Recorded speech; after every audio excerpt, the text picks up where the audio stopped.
and Nku dating back to 2019 were presented at the commission. The messages show that Nku would often send Mashaba money, which he would use to pay people he referred to as his boys. Co-Commissioner Sisi Baloyi was surprised that Mashaba was unable to answer most of the questions relating to the messages, as he claims to have forgotten. At that time, Miss, I knew, but I can't recall. Oh, you won't recall for us? You just won't recall for us? You don't want to? No, I think let me put it to you. There is a big difference between you don't want and you genuinely do not recall. Nku, the businessman from whom Mashaba received the money, is expected to testify at the commission next week. Alpha Ramshwana, Eyewitness News, Pretoria. Protesters who picketed over the death of a Cartrack employee have called on the company to review and strengthen its wellness policies. A memorandum of demand was handed over to the company's Johannesburg head office in Rosebank earlier today. The action followed the death of Gcina Dladla, who collapsed while on duty at Cartrack on Saturday. Family members and colleagues alleged that she died after being refused permission to leave work and go home, a claim that Cartrack has rejected. Nkosikhona Malinga Mnisi reports. The picket organised by the ANC Youth League in Johannesburg drew scores of demonstrators demanding answers about the events leading up to Dladla's death. Protesters accused the company of subjecting employees to a toxic working environment and called for greater accountability. ANC Youth League Johannesburg Deputy Secretary Zonke Vilakazi. Cartrack must provide a detailed account of the circumstances surrounding the death of Ms. Gcina Dladla, including decisions taken by the management before and after the incident. We are not happy by the statement that is not even stating the name of Gcina Dladla. You couldn't even state the name of Gcina Dladla. It shows huge humiliation. Cartrack has received the memorandum and has been given 14 days to respond. Demonstrators are also calling on the company to provide comprehensive and ongoing support to Dladla's family. Nkosikhona Malinga Mnisi, Eyewitness News in Johannesburg. The UN High Commissioner for Refugees has raised concerns about anti-immigration protests in parts of the country. Kavita Belani cited safety concerns and potential human rights violations.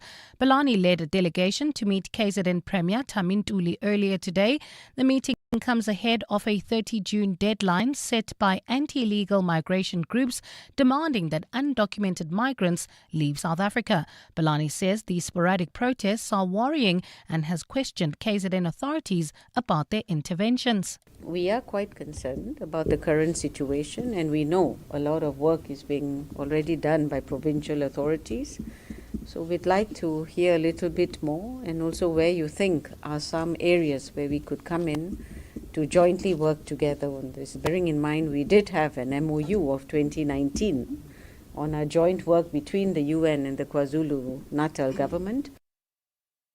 Ntuli says his government is against illegal immigration but maintains that law and order must prevail. We reject both xenophobia and lawlessness. We reject hatred, but we also reject disorder. What we seek is balance. A society where compassion coexists with accountability and where rights are accompanied by responsibilities. Meanwhile, the Labour and Civic Organisation has drawn dozens of supporters to a protest against what it claims is the preferred employment of foreign nationals over South Africans. The organisation says it conducted fact-finding inspections in some areas where it alleges that many businesses are not prioritising South African applicants. Protesters gathered at the Cape Town CBD with their CVs in hand to demand jobs today. The organisation's Sapo Mahilile. We might believe that this thing is small, but the agenda is big. We are not only representing those who are here, we are representing also the unborn child of a South African. And in Britain, Defence Secretary John Healey has announced his decision to resign. Healey has blamed the move on Prime Minister Keir Starmer and the Finance Ministry's failure to commit sufficient resources to defence investment. His announcement is a fresh blow to Starmer and comes a week before a by-election. Starmer pledged to raise defence spending to 2.5% of GDP from next year, increasing to 3% in the next parliament. US President Donald Trump has repeatedly urged NATO countries to spend more and become less reliant on Washington for security. Gold is trading at $4,075.27 an ounce. The rand is at 16.53 to the dollar, 22.08 to the pound, 19.06 to the euro, and Brent crude oil is at $92.16 a barrel. And in the traffic, we've got an accident in Kempton Park along the R21 South that happened after Atlas Road is causing heavy traffic volumes. There's also queuing traffic along the N3 South, that's between Linksfield Road and the Glulies interchange due to roadworks. In your sport, Bafana look forward to their FIFA World Cup opener against co-host Mexico. The Proteas women hoping to hit their stride in their T20 World Cup opener against Australia. And Serena Williams' comeback at Queen's is over after Victoria Mboko's injury withdrawal. It's a partly cloudy afternoon in Gauteng today. Temperatures have peaked at highs of between 19 and 20 degrees. The top story in EWN this hour, the Madlanga Commission has taken a traffic police officer to task for claiming not to remember most of the WhatsApp exchanges he had with a so-called businessman. EWN, in touch, in tune and independent. For the latest, visit ewn.co.za or download the EWN app. On Sunday, 26 July, 7:02 Jozi My Jozi Walk the Talk unites us all in the iconic Joburg CBD. 7:02 Walk the Talk. Enter now on primemediaplus.com. You're with John Perlman on 702. Streaming on the Prime Media Plus app, DSTV channel 856, 92.7 and 106 FM.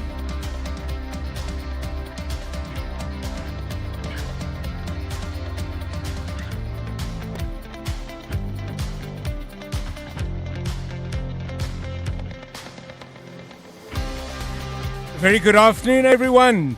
To you and all of you. It's 8 minutes past 3 on Thursday, the 11th of June. This is 702 Drive with me, John Perlman. Wherever you're listening to us in 702 land, welcome to the show.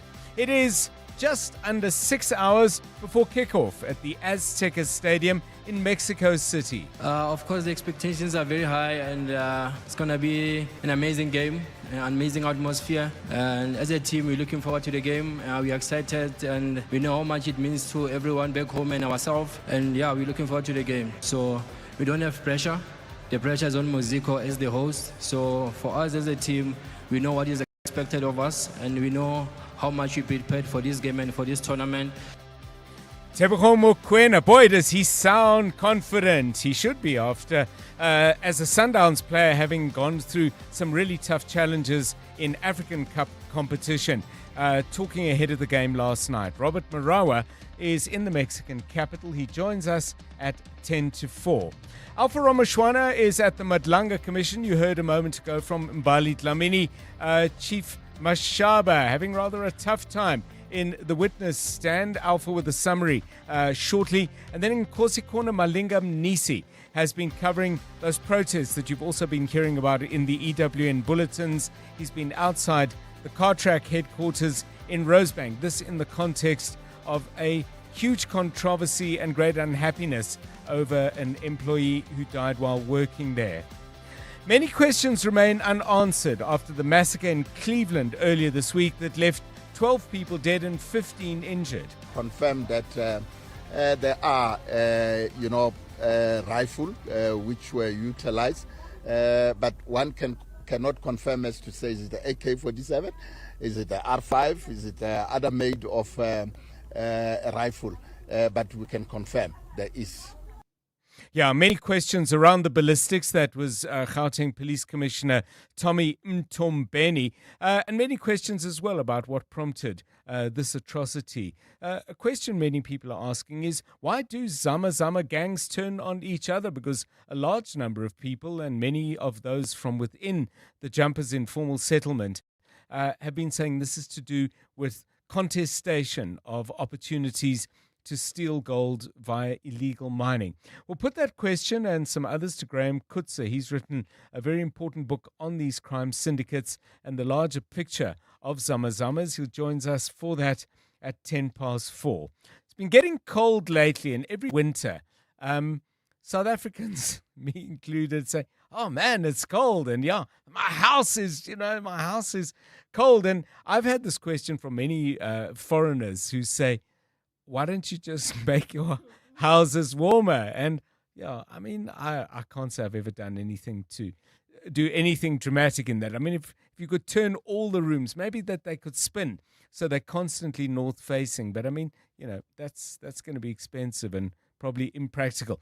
But there are things you can do. You can make a difference without spending a huge amount of money. In our weekly feature, Your House, Your Home, we do that at 10 to 5. Designer and decorator Bill Saziba, who's a fund of excellent ideas, will come in to help you make your home a little bit warmer, we hope. And finally, we have a task for you. It's 5 minutes before Bafana Bafana step out into the tunnel to take on Mexico and a massive home crowd. And you have been appointed as the DJ. You got to send them on the way with a perfect song. So we've been picking a few songs amongst the team. Keta Mkize, playing dressing room DJ, chose this one.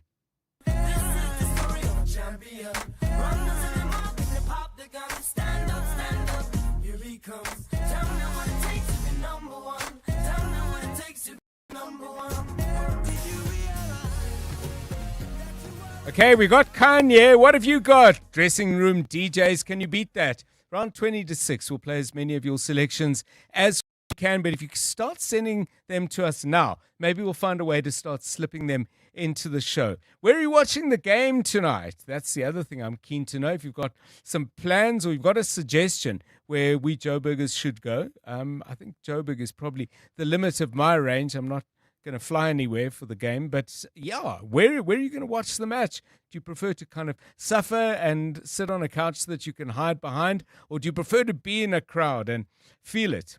Because it really is here. The Rand is doing better today, as is the JSE. The all-share up by 670 points, driven by a good surge from the financials index. The big winners are from other sectors, though. Interestingly enough, African Rainbow Minerals up by 4.8% on a day when resources haven't been doing that well.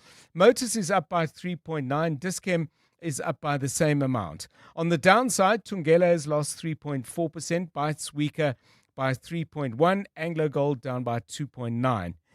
The Rand is trading at 16 Rand 51 against the dollar. That's 7 cents stronger than this time yesterday. A euro will cost you 19 Rand and 4 cents. That's a 10-cent gain. And 22 Rand 6 cents will get you a pound. That's a 14-cent gain for the Rand over the past 24 hours. Gold price is up by $8.95. It's got a long way back to go from yesterday's battering. This time, 24 hours ago, I think gold was down by almost $117 an ounce. Still, a journey of many steps. The oil price is down by $2.46. We like that. Currently trading at $91.91. Ray White joining us with all the market news at 4:25. Sport with Tolakele Mganga, the latest from the World Cup and crucially from Mexico. And Amur Ramila is with us to give us the very latest traffic news. And Bali Dlamini, you heard her a moment ago, back at 3:30 with the very latest news headlines. This is 702 Drive. We're live in the place where you live. If it's happening in 702 land, we'll tell you about it as soon as we possibly can. If you've heard about something or know details of a story we're covering where we might be missing some crucial stuff, please get in touch on 072 702 1702 or 011 883 0702. Mark, an early offering on our song suggestions. Waka Waka is still the one, or African Dream by Vicky Sampson. African Dream has got a fabulous chorus, but my sense is in the dressing room, I think it's got to pump a little harder, a little quicker. And of course, I could be completely wrong. Maybe what you want is something that's a little bit calming. I don't know, but we got 2 suggestions so far. Give us a call on 011 883 0702 and 072 702 1702. 16 minutes past 3. 702. Let's walk the talk. Now, Bafana spirit, excitement, gears, call it what you will, is absolutely everywhere. Lots of yellow shirts, lots of dark green Bafana shirts. You can look at us on YouTube. I'm afraid I do not have my yellow shirt on because it's a long story.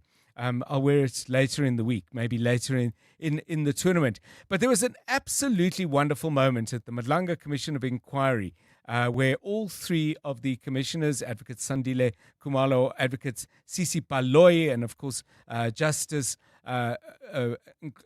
Madlanga himself, came out wearing Bafana shirts. But he went further than that. And by the way, there was applause. Also, the evidence leader was wearing a yellow shirt as well. Jeremy Michaels, who does all the coordinating and communication, he opted for a Bafana tracksuit. But Justice Madlanga went a little further than that. He spoke about getting behind the team. He said that they must know they have our support, and he was absolutely confident. And then he told this little story about one of his co-commissioners. Take a listen. It is fitting to show them our unwavering support. We trust that they will do well. I cannot resist telling this brief story. I've not alerted the person who is the subject of the story that I'm going to do so. According to the initial terms of reference, the Commission's life was supposed to be 6 months only. My colleague, Commissioner Khumalo, used to tell us his plans to go to the World Cup. Look where he is today. Yeah, look where he is today. I mean, the Madlanga Commission was meant to go for 6 months. And I don't know how closely you followed the commission, but Advocate Khumalo, I mean, maybe we should call him the Dr. Khumalo of the commission, to use a football analogy, because he's an absolutely crucial part of the questioning system. But it raises a very interesting question. Have you in your life made a sacrifice? And it might have been a sacrifice for work, or a sacrifice because of work. Maybe it was a sacrifice in support of a family member. Tell us a story about that, because I think it's fair to say Advocate Khumalo, he had his plans. Looking forward to being in the Azteca and not in Pretoria today, listening to evidence, if you can call it that, from time to time. And he would have given up his tickets and his trip. Maybe you've got a story of your own. Ketem Mkhize was the one who actually highlighted this to us and said, this would be a really important topic to discuss. And I'm wondering if you've got a story of your own. Good afternoon. Good afternoon, John and 702 Lenders. I do have a story.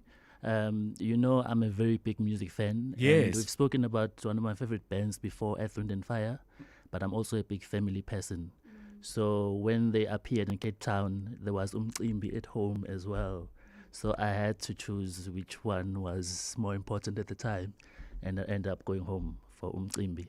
And any regrets? I regretted it, sadly. Okay. I regretted it, but, I've gotten over it. Okay. Yeah. How about you? Amo Ramila doing traffic for us today. Sacrifices, regrets, glad you did it? I'm not sure if I was glad I did it. I remember just sacrificing my time off work to take care of my grandmother, because she had to be seen by the doctors every Monday and every Friday. So that would mean that I had to avail myself for that.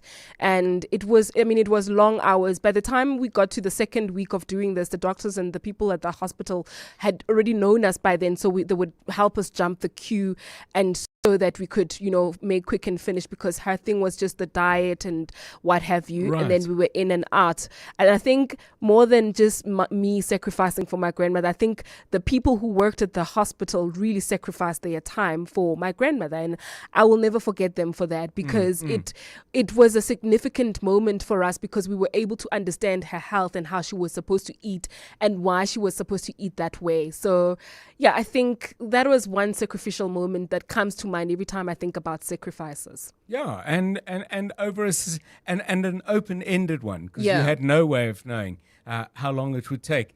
Send us your sacrifice story, please. How do you feel afterwards? Were you glad? And maybe you didn't see it as a sacrifice. Maybe it was a foregoing of something on the one hand and an investment in something else on the other. But your story, not mine. 072 702 1702. It's 21 minutes past 3.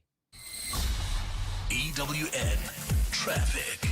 This EWN Traffic is brought to you by GWM, class-leading vehicles that help you navigate your journey. Now, the R21 South, Amu, looks like it's got a serious problem. It has indeed, John. We've got that major accident along the route right near the OR Tambo Airport. It's causing delays from Atlas Road. Please be on the lookout there and approach with care. If you want to avoid this delay, you still have Modderfontein Road, the R25 through Kempton Park, especially if you're heading towards areas like Alexandra and Lethabong. If you are traveling on the N3 South, we've got roadworks that are taking place between Modderfontein Road and the Kilulis interchange, about a 15-minute hold up there, then heading towards the city of Tshwane. Peak time delays already on the N1 North between Allendale Road and Olifantsfontein Road. More updates coming up. Do stay tuned.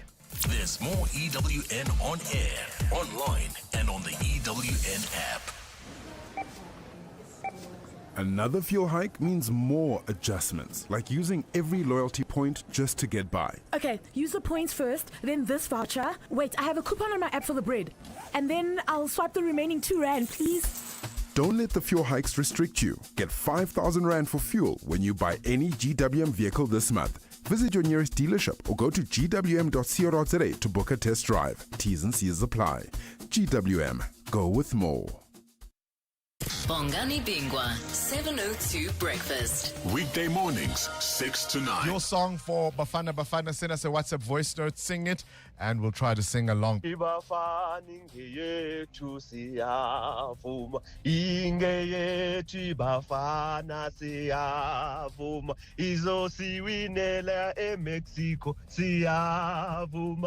Oh, love it, love it, love it. We can win with or without you, Vuvuzela. We can win with or without you, Vuvuzela. Mama, Kikupa Chelete, Yobona Bafan, America Stadium. Bongani Bingwa, 6 to 9. On 702. It's Powerball Jackpot Friday time. This Friday, you have a chance to win over 150 million Rand in total Powerball estimated jackpot. That's life-changing money that could be yours instantly. Catch the live draw this Friday at 9 p.m. on ETV and SABC. You could become SA's next multi-millionaire. Yes, you. The National Lottery. More plays, more chances, more millions. Players must be 18 years or older. Play responsibly. The National Lottery is officially operated by Sizekaya. If you're CEO or CFO looking to grow across Africa, then the next 60 seconds are for you. Because in that short time, one bank in Africa will process over 300 million Rand. That's 430 billion Rand every day. Right now, we have 17.7 trillion Rand of the continent's assets under custody management, making us far and away the largest bank by assets in Africa, which is why in 2025, we were voted Best Bank for Corporates in Africa at the Euro Money Awards for Excellence. So, if you're looking for a bank with scale, we're easy to find. We're in 21 key markets across Africa. And we've been on the continent for 163 years, so we are not going anywhere. Standard Bank Corporate and Investment Banking. Standard Bank is an authorized FSP and registered credit provider. T's and C's apply. I'm Samela Kelpoy, an actress and a mum. Do you know what's in your cupboard? I've been trying to be intentional about the food I buy and keep in my cupboard. Unhealthy packaged foods can lead to hypertension, heart disease, and diabetes. Support front-of-package warning labels on unhealthy packaged foods, high in saturated fat, sugar, and salt. Join me. Sign the petition on healer.org. That's HEALA.org. My name is Richard Sutton, and I'm the host of the podcast Shift Happens. This podcast is about you, about transformation, elevation, and becoming the best version of yourself. Each episode shares powerful, hard-won lessons from prominent South Africans who have faced doubt, change, and early failure and emerged transformed. Don't miss Shift Happens, the tools, insight, and skills to help you navigate the real realities of life. Now streaming on Prime PrimeMediaPlus.com, the Prime Media Plus app, Spotify, and Apple Podcasts. This Youth Month, 702 Drive with John Perlman commemorates the youth of 1976. Let's walk the talk. John is on X. At John Perlman. Right, let's focus our attention now on a story that really has prompted a lot of responses and a lot of conversation on 702 and beyond. The tragic death of Tina Dladla, who was a Cartrack employee, died on Saturday inside a toilet cubicle. And today, that issue was taken to the Cartrack offices, the headquarters in Rosebank, where protesters gathered. Nkosikona Malinga Mnisi has been there during the day, listening to what people have to say, and interested to know, Nkosikona, good afternoon to you, whether Cartrack has responded. But a summary of what you've seen and heard so far today. Good afternoon. Yeah, absolutely. Good afternoon to you, John, as well as to the listeners. We, in fact, first caught wind of the story over the weekend, and we subsequently had the opportunity to speak to the family on Monday afternoon at their Soweto home. But essentially what today was all about, a group of young people led by the ANC Youth League in Johannesburg, who also early in the week filed a criminal charge against Cartrack at the Rosebank police station, was to really get them to, I suppose, really say something about this incident, more over than just the media statements that have been released. And we've also gotten a number of those. But I think for me, what has been of concern is that Cartrack has not specifically replied to sort of individual allegations, because it's allegations of a serious nature, John, where the mother, for example, of Tina Dladla says at one point she soiled on herself, and she was okay with us speaking about these details publicly. She soiled on herself. Over the last 2 weeks, she hadn't been unwell, and apparently, instead of Cartrack showing some compassion, telling her to go home, they said to her, go home, have a change of clothes and come back. So Cartrack hasn't responded to those sort of specific allegations, but they have said that they, are saddened by the incident. And for the first time, we heard from the CEO of Cartrack, Joshua Victor, today, which I think was equally important, albeit he didn't say much, and he read from an already prepared statement saying they've now since engaged with the family. We understand this happened yesterday. I have asked the family whether they concur with the sentiments shared in this so-called joint statement between Cartrack and the family. We are yet to receive a response to that, but it came in shortly after the demonstration. But I just want us to quickly listen into the sentiments, or at least part of what Joshua Victor, CEO of Cartrack, shared with the demonstrators and members of the media earlier today. We are here to support them and cooperate with authorities. We met with the Dladla family yesterday. We fully engaging with them. We're working together with them and doing a full and transparent investigation. We accept your memorandum and we will provide feedback within due course. Please allow the investigation with us working with the South African Police as well as the Department of Labour to run its course. Thank you very much. We accept your memorandum. So, do we know what the timeline is? Do we know who's looking at it and framed in what way? I mean, is there going to be an inquest? You mentioned that charges had been laid. I don't know what charges have been laid. But in terms of inquiry, who's going to be doing the inquiry, and any idea of when it all starts? Yeah, John. So just quickly, in terms of the charges, it really relates to the allegations around the violation of labor laws and the mistreatment allegedly of the employees. But we now know that the police, in fact, they were the first people we sort of contacted, have opened an inquest. It was registered at the Rosebank police station. There has been a post-mortem that has been conducted. But the inquest, I really think, will focus on the circumstances and the allegations surrounding the incident in itself. The timeline is also quite tricky. Hence, we've been belaboring the point on Cartrack giving a detailed sort of response to the timeline, because there's a myriad of allegations made. I mean, the one which really disturbed me was the fact that they said the manager at one point went to Netcare Rosebank to first inquire how much it would cost for them to bring Tina in. And this has been the biggest contention by the family, that why would you not take her to a healthcare facility as opposed to having her in the cubicle and these resuscitation efforts happen. And they allege that the people that carried out the resuscitation were highly trained first aid officers.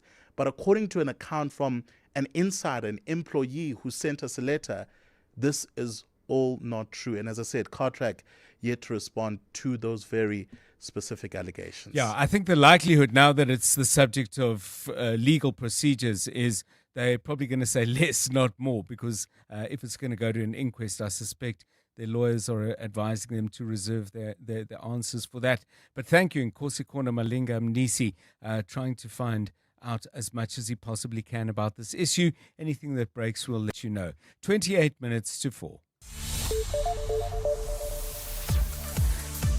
Bali Dlamini with the very latest news. Good afternoon. Thanks, John. Good afternoon. 5 suspects linked to a robbery at a church in Samora Machel in Cape Town will remain behind bars for another week after their case was postponed today. The group made their first appearance in the Athlone Magistrates Court. The matter was postponed to next Thursday to allow investigators time to verify information should the accused decide to apply for bail.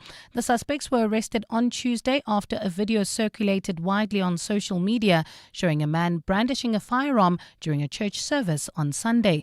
Ntutuzelo Nene reports. Yangangai, the suspect seen in the viral video, appeared first in the dock, facing a charge of robbery with aggravating circumstances. The court heard that Ngai was captured on the church's live stream, allegedly brandishing a firearm during the robbery. In the footage, he can be heard instructing accomplices who are not visible on camera to rob congregants of their cell phones. Ngai was later joined in the dock by Zukisani Mkatu, Anda Ngalo, Siamdumisa Ngalo, and Sinethemba Mzo.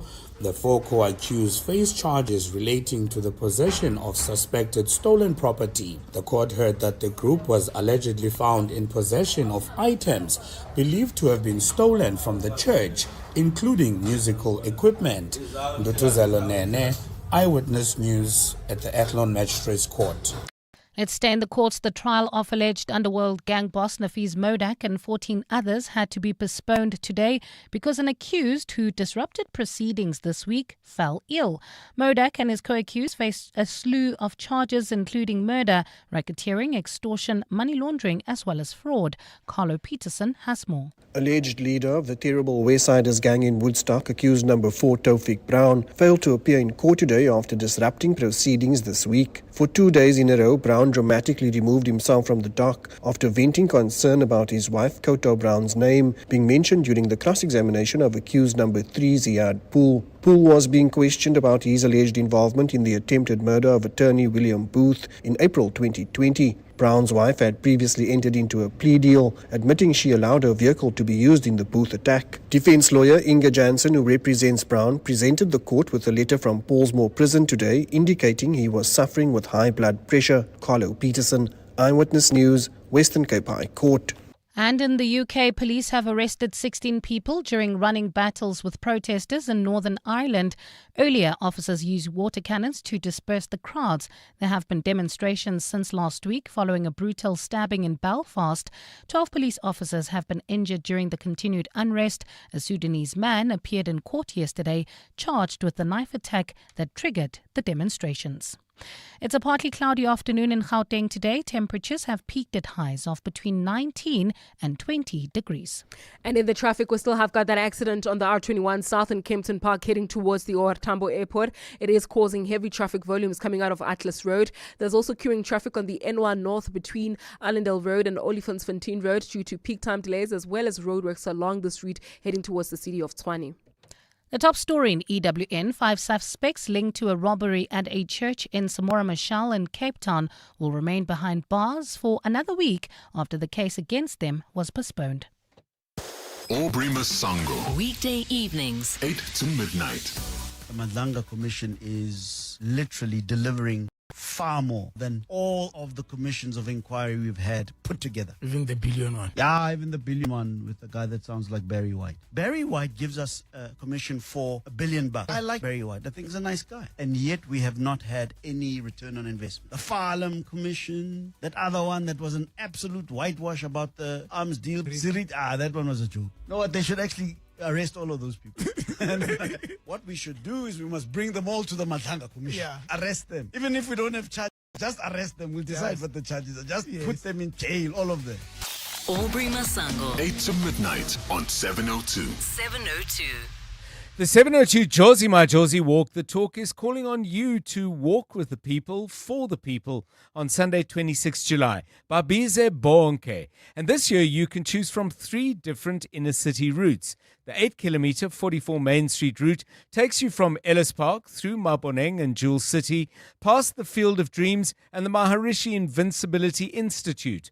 You then go through the Main Street precinct, Gandhi Square, and past the Carlton Centre, finishing off at Ellis Park. So whether you're taking on the 8K, 5K or 15K route, enter now on primemediaplus.com and get ready for the 702 Jozi My Jozi Walk the Talk, hosted by the City of Johannesburg. The XXL Savings Championship is here, and with Checkers, everyone can save. Get deals like Coca-Cola Original Taste Less Sugar Soft Drink 1.5 litres, 3 for 49 Rand. Cape Point Frozen Platter Prawns 700 grams for 159.99. And Baby Soft 2-ply toilet rolls 9 per pack. Buy any 2 and get a third free. Save 97 Rand. Valid until 14 June, only at Checkers. You hear that? That's the sound of business execution finally visible. No more chasing people and reports, no more disconnected systems, no more guessing if our business is performing or not. iStratGo connects strategy, people, performance, and day-to-day work into one clear software platform, so leaders can see what's working, what's not, and where to focus. Because when execution is visible, everything runs better. Book a demo on istratgo.com. istratgo.com. The Money Show. Weekday evenings at 6.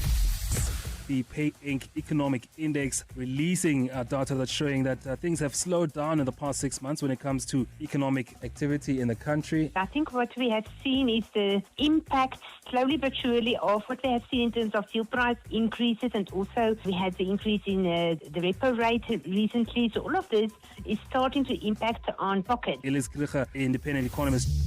The Money Show on 702. Let's walk the talk.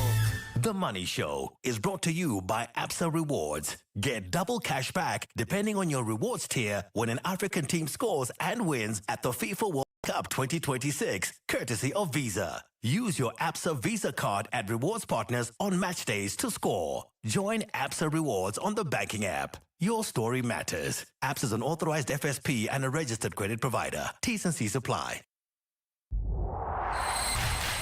EWN Sport. At 21 minutes to 4, EWN Sport is brought to you by Checkers. The Checkers XXL Savings Championship is here, and with Checkers, everyone can save. Extra Savings members can get 25 million Rand in daily savings on everything. Tolakele, we got a little while to wait, but we are so close to that opening game. Absolutely, John. And Bafana return to the biggest stage in world football this evening when they take on Mexico in their opening game of the FIFA World Cup.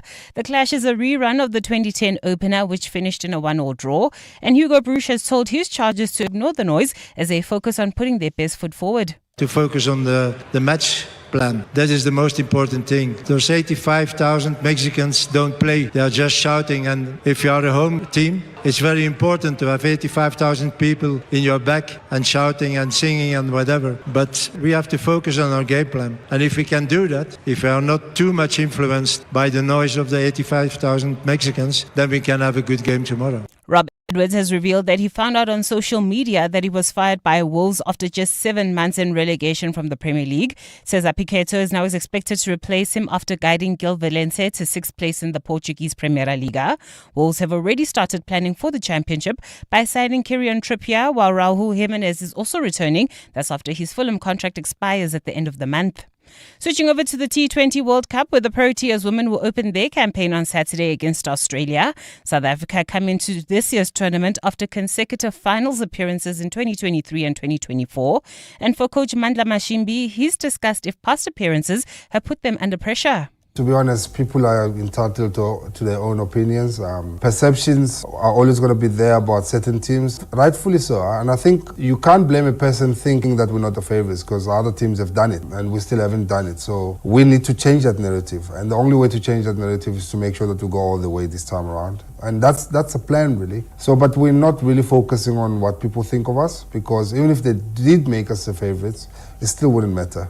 And Serena Williams' bid to win the Queen's Club doubles title on her return to tennis has come to a premature end. The softer partner Victoria Mboko was forced to withdraw from the tournament. Mboko pulled out just hours before their quarterfinal after failing to recover from a left knee injury that she suffered in the second set of her singles match against Karolina Pliskova yesterday. The former world number one now switches attention to the Berlin Tennis Open, where her doubles partner is yet to be confirmed. Tholakele Mganga, Eyewitness News Sport. And another tournament kicks off this week. The XXL Savings Championship is here. And with Checkers, everyone can save. Get 25 million rand in daily savings. Like Coca-Cola Original Taste Less Sugar Soft Drink, 1.5 litres, any 3 for 49 rand. And Baby Soft 2-ply toilet rolls, 9 per pack. Buy any 2 and get a third free. Valid until 14 June, only at Checkers. EWN Traffic. This EWN Traffic is brought to you by Plumlink, your local plumbing store. Visit plumlink.co.za to find your nearest store. We had problems, I think, on the R21 South. Now the N1 North is looking to make people's day difficult as well. Yes, John, this is due to peak time delays between the Baku interchange and Olifantsfontein Road. About a 20-minute hold up there. If you want to avoid this backlog, please try to use the R55 North through the Waterfall area. Then if you're traveling on the N3 South towards Germiston, do expect heavy traffic volumes between Modderfontein Road and the Giluli's interchange. That's due to roadworks, and that accident scene is still there in Kempton Park along the R21 South, right near the OR Tambo Airport. Delays coming out of the Atlas Road exit. Please be on the lookout there. You still have Modderfontein Road, especially if you're heading towards areas like Alexandra or even Edenvale. We'll have more traffic updates coming up. Do stay tuned. There's more EWN on air, online, and on the EWN app. South Africa, it's time to turn up the heat. Plumlink is bringing you the Mzansi warm-up with reduced prices on quick cart geysers. Choose from 100 and 150 litre geysers, reliable, powerful and built to keep your home piping hot this winter. With over 160 stores nationwide, there's a Plumlink near you. Get yours now for just 4,799, limited time only. Hot water, hot deals, don't miss out. Plumlink, your local plumbing store. This Youth Month, 702 Drive with John Perlman Commemorates the youth of 1976. Let's walk the talk. John is on X. At John Perlman. 702 Drive, 6 minutes to 4. Tholakele, I don't know if earlier today you saw, maybe you've seen clips later, of the Madlanga Commission, the 3 commissioners coming out in their Bafana shirts, and a wonderful story then told by Justice Madlanga about Advocate Sandile Khumalo, who had planned to be in Mexico tonight, but because the commission went on longer, he's here and he's doing his national duty. And I think it's fair to say, between all of them and the evidence leaders, doing it wonderfully well indeed. But the question that we asked was, have you made a sacrifice of some kind? It could be for work or because of work or a family thing. And if you did, how did it turn out? I think for me, I've often had to sacrifice my family for work. Okay. And even though they don't like me not coming, the thing that I'm working on currently, they're very supportive, and it's also just very important for my personal long-term career. So there's an understanding that we're losing you now because in the end, it will just provide you with a bigger chance to be with us. Yeah. So even personally, as the sacrifice as well is also difficult because there's things that I want to do, but I've had to put on pause to focus on school and the other side work that I'm doing. But it's going to be worth it in the end. That's what I tell myself all the time. No, but I think you're right. I mean, in a way, you're investing in something which then changes a whole lot of things. So it being World Cup time, I was reminded of a particular moment where I had to make a choice. So it's 2006, and 4 days or 5 days before the World Cup semi-finals, I get asked if I'd like to go over for both of those games. in Germany, France, Italy. I'm trying to remember who the countries. Germany was, anyway, it doesn't really matter who was playing. The difficulty was this. My sister, who doesn't live in the country, had come home to get married. And the wedding was on the Sunday. And I could have obviously been back for the wedding, barring any kind of, accident where maybe I got picked for the winning team, which, was unlikely. And I just said, you know what? No, we've got family coming from different parts of the world. We're hosting. No, I think I'll stay. And it's funny. Part of me, as a little bit what Keta was saying earlier, part of me was really sorry and part of me was very glad. And it's actually possible for both to be true. I think now, with hindsight, I look back on it and think, no, I'm glad I did it. At the time, when someone said, sorry, can you just get me another beer? You're thinking, well, maybe I could have been having someone get me a beer in Munich or wherever. But no, in the end, I was pleased. Sacrifices you made and how they turned out. Give us a call on that. 702 Drive. It's 13 minutes now to 4. It's the tournament everyone is talking about. And the conversation is right here on 702 K-Talk and EWN.co.za. Well, speaking of World Cup memories, I first got to know my next guest way back in 1998 through his brilliant hosting of the SABC televising of the World Cup in France that year. Robert Marawa continues his coverage of everything to do with sports and football in particular, and he's on the line to us from Mexico City. Robert, a very good afternoon to you. We're so delighted that you're there because you're going to keep us in touch with so many important things. First off, have you had any kind of word or indication out of the Bafana camp? What's their state of mind as they go into what I expect will be quite a cauldron tonight? Well, good morning from this side, John. Good morning, good morning, good morning. It's kind of unbelievable. We had a very early morning because we usually wake up in the morning around about 4 or 5 o'clock to then set up equipment to do our show. And just today was different. Today had an air of there is a World Cup. There was more traffic. There were more people in the streets. It was more colorful. And just going back to Bafana, when they arrived back from Pachuca 2 days ago, it was a case of nerves as they got out the bus. And as they get out of the bus, it was the eyes, you were looking at them in terms of concentration. You're looking at them in terms of nerves. I mean, you're looking at a Rele Mofokeng who at that young age is being seen as somebody who can do something for South Africa. And when you have that level of responsibility, John, on your shoulders, it says something. But then they're surrounded by your Lyle Fosters of this world, players that have a lot of experience at international level. But for me, the guy who had the press conference yesterday, together with Hugo Broos, Tebo Mokoena, he's had a stellar career, from the juniors to under 17, under 20 World Cups, and now he is in the senior men's World Cups. He's got 2 stars now with Mamelodi Sundowns, his last campaign in the CAF Champions League. But they're excited. And speaking to them, I mean, the guys were like, listen, we're starting to feel it. Maybe before it was a World Cup, but now that we are here at Mexico City, away from Pachuca, it starts to dawn on them.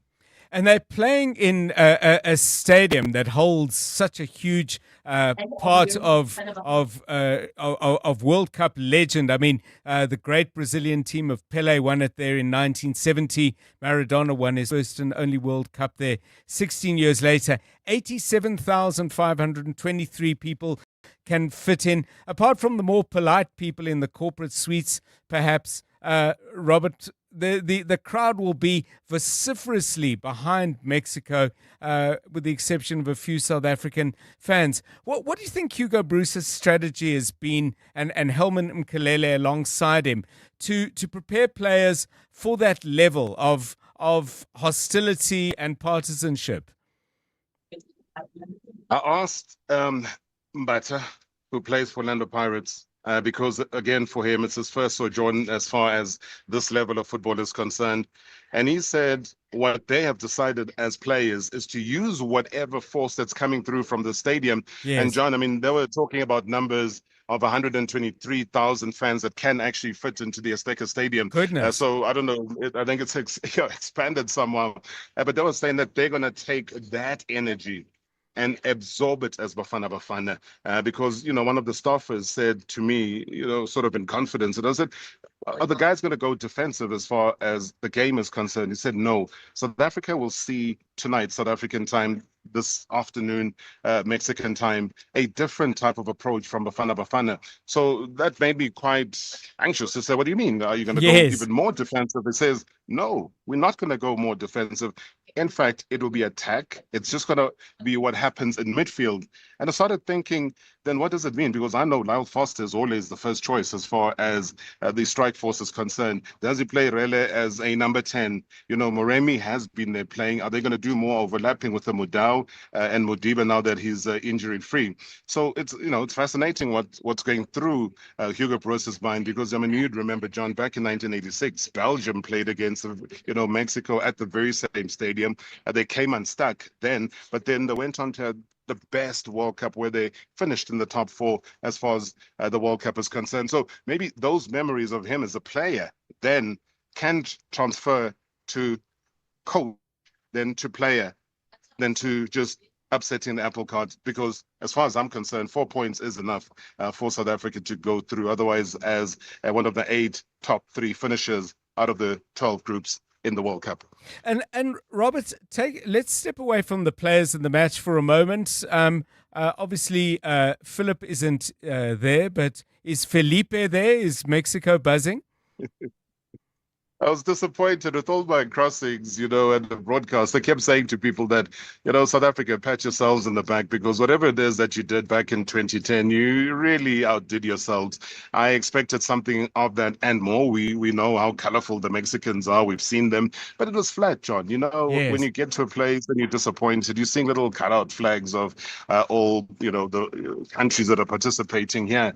But then the rich, the poor, it's those South Africanisms where you got Alex and Santon within close proximity also kicks in. So it's a case of which part of town are you going to be to actually absorb it.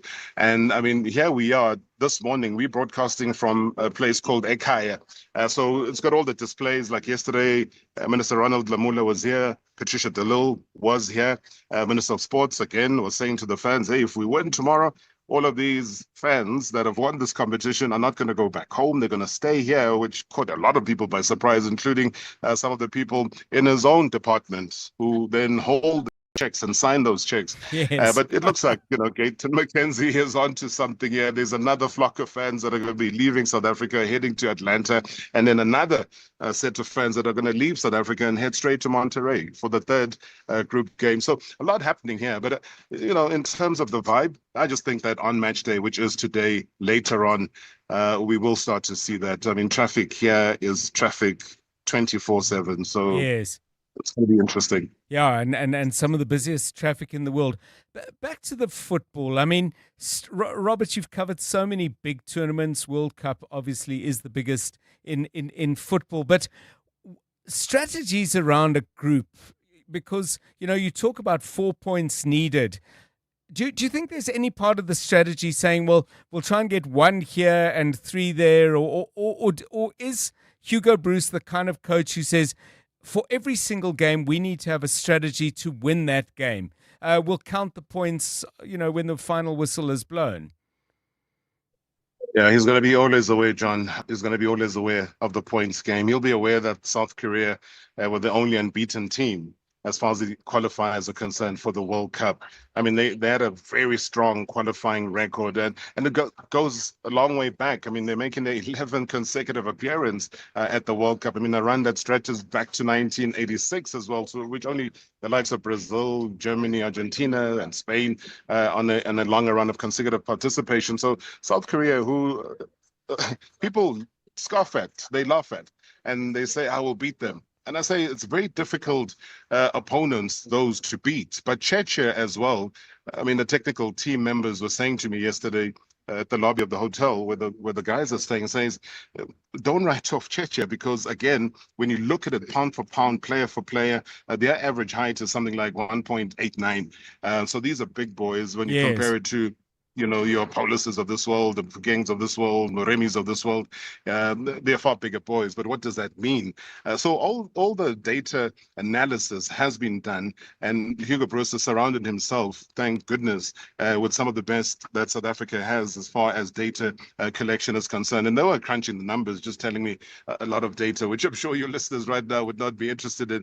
But all I'm saying is that if you manage today, gung ho, to try get 3 points and end up with the draw against Mexico, I feel that against Korea, much against my words of warning against South Korea, I think we could get 3 points. Then you have those 4 points secured. Then at least you get number 1 and number 2, and you qualify for the next round. I think you said the Czechia player's average height is 1.89 meters. I suppose the one thing you can say is Leo Messi is 1.7. So height is not everything in the game of football. Robert, just some final thoughts. The team doesn't come in with great form.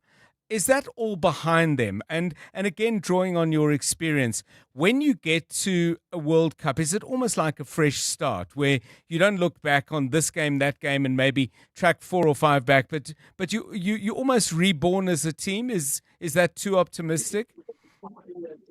Anything can happen in the final, John. I think it goes to show when people say form counts for nothing, it's the match day temperament that kicks in. I think it borders on something along those lines. I really think the guys can stand their own against Mexico. This is a Mexican team that's up for the beating. I mean, we would know as South Africa back then in 2010 when we were hosting, we didn't play too many competitive games because as host nation, you qualify automatically. Yes, so they've had a run of a very successful run, trying to rotate the number of games and who they play against. But they've been unbeaten in 2026 in the 8 games. And you look at a game, against the Serbia, for example, they won 5-1. So that's the only goal that they've conceded in all of those 8 games. So they've got a young goalkeeper, somebody who, John, fascinatingly, at the age of 2023, he predicted, even before he had a contract professionally, that he would be a goalkeeper in 2026 for the Mexican national team. Wow. He is not even 20 years old. Guess what? He is the man that they rely on, today and I suppose for the rest of the tournament. So they could be fragilities defensively, though, for Mexico that South Africa can exploit, but they're there for the taking. It's the same coach that was there in 2010. It's his 3rd World Cup right now. He's known, he's under pressure. Some members of the Mexican population have not been happy about the kind of football that they've been playing. So it's do or die for him. It's do or die for the host nation. And I suppose with a do-or-die situation like that, for South Africa, can just raise a superstar, somebody that can rise to the occasion, grab a European contract and say, hi, my name is Moremi. Hi, my name is Mbogazi. Yes, and we are so happy now that booking that he got against Zim, where we thought that he might not play. But then the rules favored. There was a FIFA rule change. So Mbogazi will play. And we know what pedigree he's brought into the MLS. And he is in that all-star squad alongside Lionel Messi, something that you and I can only dream of having seen a South African player share the same change room with the Lionel Messi in modern-day football. Thank you so much, and just have a wonderful day. Robert Marawa is in Mexico City, still early in the day, but he'll fairly soon be making his way to the Azteca Stadium. Can't wait. 702 Drive. 702 Afternoons. With Relebogile Maboja. 1 to 3 p.m. So how do all these institutional role players actually work together to just ensure that they stay independent fiduciaries of those large sums of money that they manage? The institutional investor, and once again, if we continue with the example, yourself as the host of the event has an event planner. The event planner obviously knows now where to go. Within that particular restaurant as well, you have in the background what we call the chefs. So portfolio managers at the asset management space. And each of those portfolio managers are able to build these meals that are relevant to exactly what you're looking for. You also have individuals such as myself who are client fund managers. We in essence act as the waiters. Conduits between yourself as the diner as well as the chef in the background. Client fund manager, Stanlib Asset Management. 702 Afternoons. With Relebogile Maboja. Let's walk the talk. Hey, quick one. Have you heard about SA Youth? A few businesses have been talking about it recently, saying it's a really straightforward way to find young people to hire. Nothing complicated. just a simple way to connect with people who are ready to work. If you're hiring entry-level roles, even in the next few weeks, go have a look. That's SA Youth, powering South Africa's youth workforce. Find them at sayouth.co.za. The pain of losing a loved one is never easy. It will leave you feeling overwhelmed. At Clientele, we understand that burying loved ones with dignity truly matters. Our funeral plans pay out cash within just 24 hours, and you receive 200 Rand airtime when you claim to make those important calls. Plus, we cover up to 13 people on one plan. SMS funeral to 31586. That's 31586. Clientele Life is an authorized FSP and licensed life insurer. T's and C's online. Standard rates apply. Across Africa, businesses are embracing the power of cloud solutions, and DigiCloud Africa is leading the way. As Google's chosen reseller enablement partner for Africa, we are committed to growing the Google Cloud Partner Network across the continent. We lead with our partners, actively empowering them through continuous enablement and training to deliver transformative Google Cloud solutions. Organizations looking to partner with Google Cloud experts or resellers wanting to partner with DigiCloud Africa can contact info@digicloud.africa. If you're thinking Google Cloud, think DigiCloud Africa. You've taken your small business far. Nedbank and 702 can help you take it even further. How important is it that a campaign like Nedbank Business Ignite recognizes not only entrepreneurs but people who solve problems? It is important because being an entrepreneur can be a lonely journey. You go through a lot of challenges, and when you do have those victories, there's no one to recognize you. This competition definitely does that. And what we're doing differently this year, we actually decided to touch base with our past winners to find out what they've done since winning the competition. I mean, my mind was blown in terms of what these guys have achieved.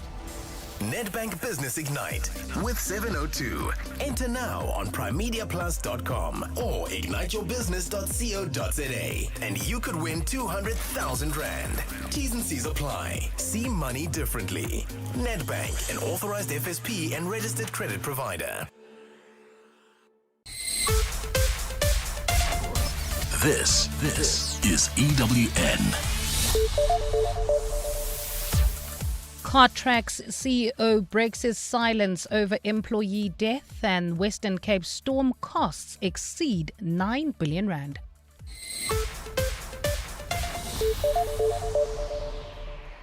Good afternoon, I'm Bali Zamini. The CEO of vehicle tracking firm Cartrack has broken his silence following the death of an employee at the company's Johannesburg headquarters.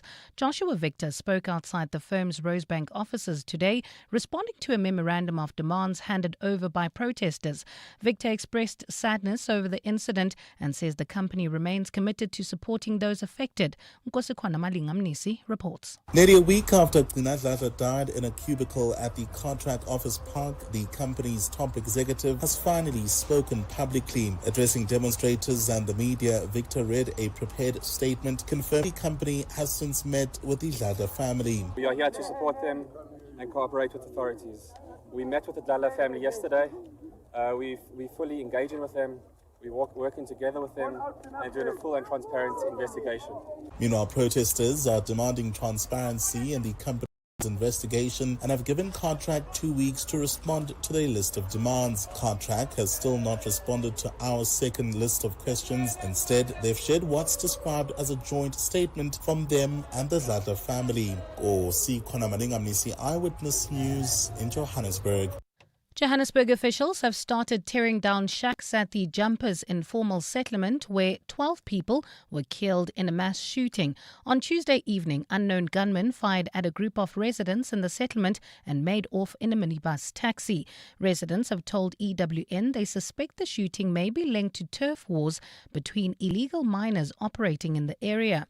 Human Settlements MMC in Johannesburg, Mlungisi Mabaso, visited the area today. He says some of the shacks Jumpers are being used for criminal activities. And we started the process now of decanting the informal settlements for the purposes of dealing with the congestion, but also making sure that there are access roads, but also creating spaces for the provision of services. The contractor for electrification had already started working, but they had to vacate site.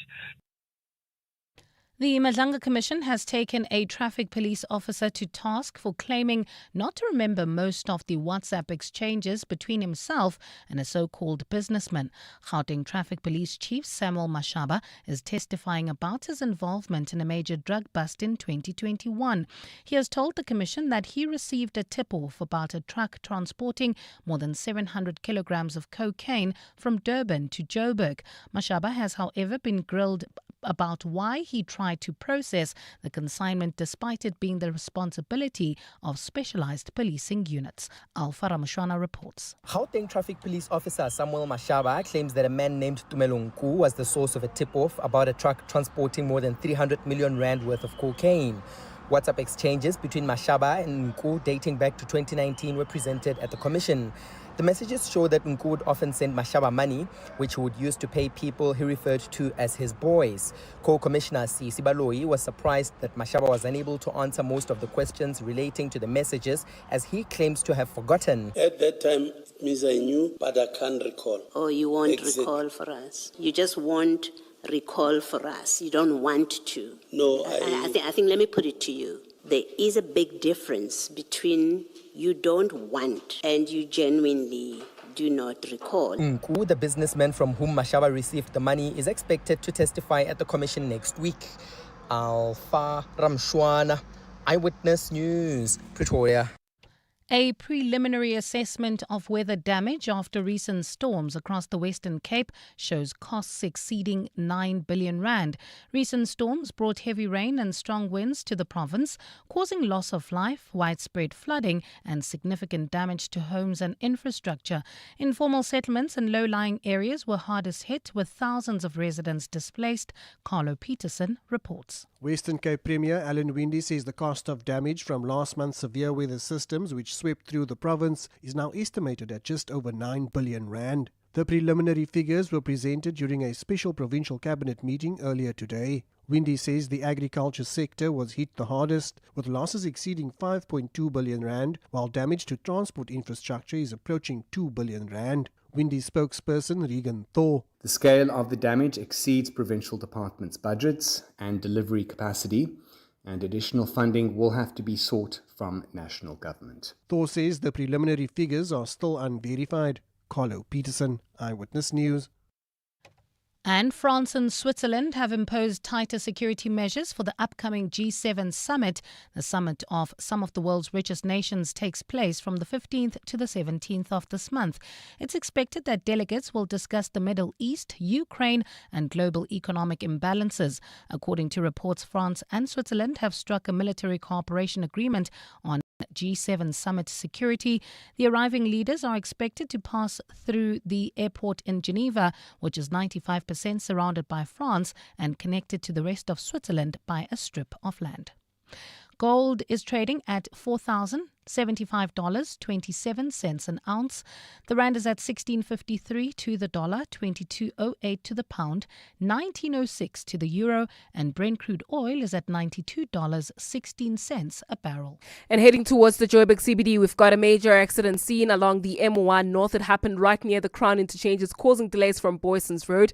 There's also bumper-to-bumper traffic on the M1 South between Empire Road and the Crown turnoff while travelling in Harton. Please try to avoid 11th Avenue between 4th and 3rd Street. It's been closed off to traffic due to an earlier accident. In your sport, Hugo Bruce's Bafana preparing for their FIFA World Cup debut against Mexico. Jessica Mdawung rallies the nation to get behind the boys. And Omar Atan to officiate the UEFA Super Cup final after World Cup snub. A fine Friday in store for Gauteng tomorrow. Johannesburg dropping to overnight lows of 6 degrees, peaking at 21. Pretoria 7 and 22, and Vereeniging 5 and 23 degrees. The top story in EWN this hour: the CEO of vehicle tracking firm CarTrack has broken his silence following the death of an employee at the company's Johannesburg headquarters. EWN, in touch, in tune, and independent. For the latest, visit ewn.co.za or download the EWN app. Visit primemediaplus.com to enter 702 Josie My Josie Walk the Talk. Hosted by the City of Johannesburg.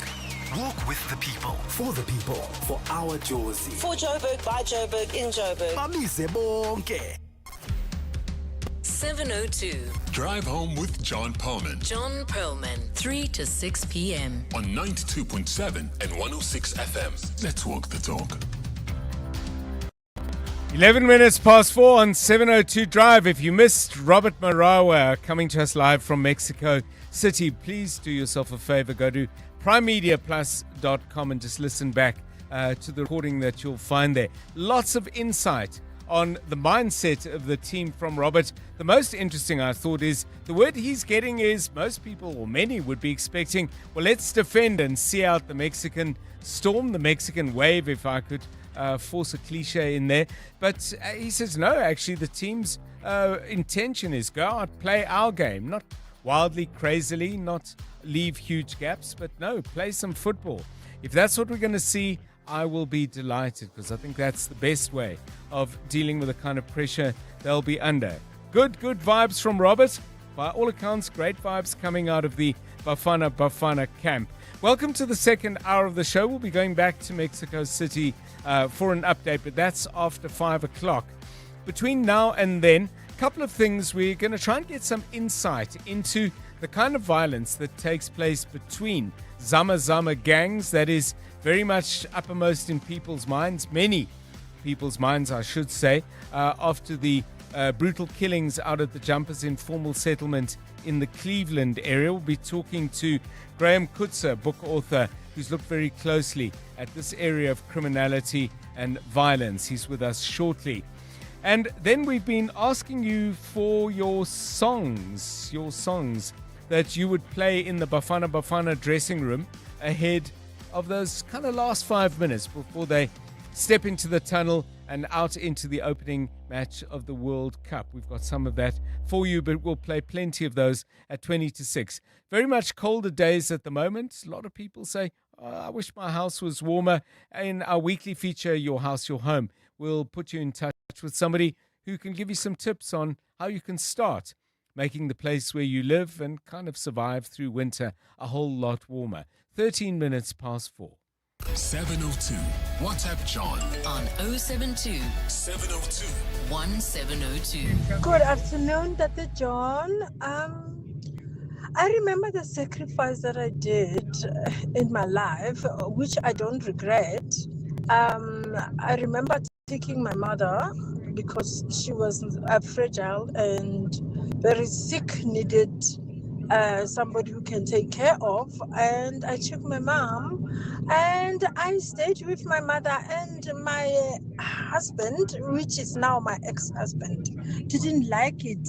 So, and then I chose to divorce. We chose to divorce because he couldn't take it that I have to live with my mom. So I'm not calling him an ex because he didn't want my mother to stay with me. I don't regret it at all. I have peace. Thank you, Dr. John. Great show.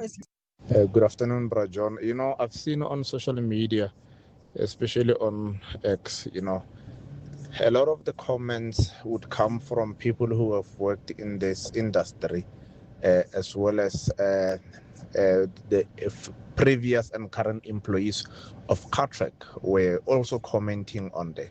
And Cartrack is one of the top 3 biggest trucking companies in South Africa. And if you look at it, you know, they have quite a lot of employees, especially around Gauteng. I think it will be good to get feedback from one of those, especially their employees or their ex-employees, if they can be invited, even if they can call onto the show, or they can send voice notes and give, they can be anonymous and give their accounts as well on what their experience has been as employee of Cartrack. Perhaps it will help clear these accusations, whether they are true or not. You know, a lot of employees experience a lot of things, but you know, getting feedback from those who are inside will help clear a lot of things.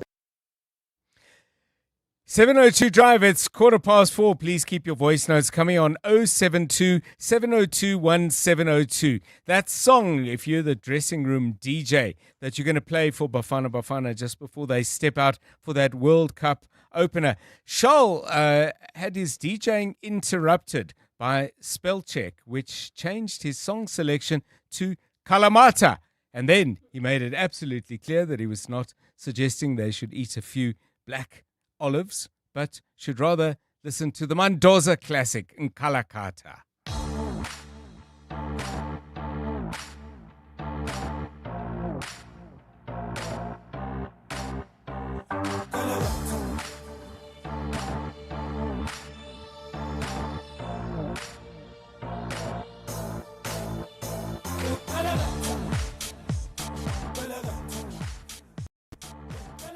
Yeah, it's used very prominently in South African sport over many years. I think Sean Pollock, when he came out to bat in limited overs cricket, that was his song as he stepped into whichever arena he was playing his game.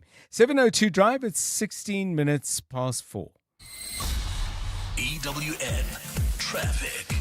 Amor Ramila is still keeping an eye on the M1 North, I believe, and it's not going any better, or is it? No, not at all, John. We've got an accident. This is on the M1 North, just as you approach the Crown interchange. Days coming out of Boyson's Road, so heading towards the Joburg CBD this afternoon could be problematic because of the scene. There's also queuing traffic on the M1 South between Empire Road and the Crown interchange. Obviously, peak time delays there. While traveling on the November 1 South, this is now heading towards Fourways. Do expect peak time delays as well between the Baklu interchange and Winnie Mandela Drive. While in Morning Glen, we've got an accident reported along Kelvin Drive. It's right at Rivonia Road. So as a result, that intersection is heavily backed up. Heading towards Germiston, we're still experiencing delays on the N3 South between the Vincent Chabalala Road exit and the Geldenhuys turn off. This is due to peak time delays. I'll have more updates coming up, but if you come across anything else on the roads, we're on X at EWN Traffic. There's more EWN on air, online, and on the EWN app. Africa Milani. Weekday mornings, 4 to 6. How is the investigation going, Lieutenant General? This happened Tuesday night. I appreciate it's early days, but I also know that a successful sort of early arrest has a better chance of resulting in a successful prosecution. We managed to get in one of, I would say, material which will help us in terms of the video footage, except the garage itself. The team is systematically following the lead. Lieutenant General Tommy Mtombeni, the Gauteng Provincial Commissioner. Africa Milani. 4 to 6 on 702. Have you heard of the respiratory syncytial virus, or RSV? Most parents haven't, even though 2 out of 3 babies will be infected by it before their first birthday. For most babies, RSV causes mild, cold-like symptoms, but for some of them, it can get worse and lead to bronchiolitis or pneumonia, which might require a trip to the doctor or even lead to hospitalization. Sanofi is working to support families during RSV season by sharing guidance on simple preventive steps to keep your baby safe. Switching to Outsurance Business Insurance was a quick process. I saved a lot of money. Outsurance Business Insurance clients know that it pays to switch. And did you know you could get a massive 20% discount on your business insurance premium when you switch? For boutique hotels, catering companies, and all other businesses. Get a quote today and see why it pays to switch to Outsurance Business Insurance. Visit outsurance.co.za or call 08600 60,000 today. Licensed insurer and FSP. TCs and information online. Your boss noticed. Your ex noticed. The neighbors definitely noticed. Because some cars say, I rented a car. And some cars say, I rented the car. Sani 6 to rent a car. Premium rentals. For people who don't settle. Choose the right car. Rinsani 6th on sani.co.za. Imagine a holiday where the only thing on the to-do list is enjoy yourself. With Norwegian Cruise Line, you can sail to over 400 destinations worldwide effortlessly. Visit ncl.com for the best deals or contact your travel agent today. Norwegian Cruise Line. It's different out here. T's and C's apply. What if the problem you face became the business that changed everything? That's what Nedbank Business Ignite on 702 is all about. Our theme this year, my pain, my purpose, my solution. We're calling on small businesses that turned real challenges into powerful ideas. And you could win 200,000 Rand in cash, plus mentorship, business support, and tools to help you grow sustainably. Enter the Nedbank Business Ignite on 702, now at primemediaplus.com or igniteyourbusiness.co.za. See money differently. Nedbank, an authorized FSP and registered credit provider. T's and C's apply. You're with John Perlman on 702. Let's walk the talk. Right, let's return to the terrible tragedy in Johannesburg this week. The brutal killing of 12 people at the Jumpers Informal Settlement on the southeast side of the city. Many of you will know the Cleveland area just off the M2 West, M2 East, shall I say. And 15 people have been injured, and we don't know the severity of all of those injuries, but it really is a terrible, terrible thing that unfolded late on Tuesday night.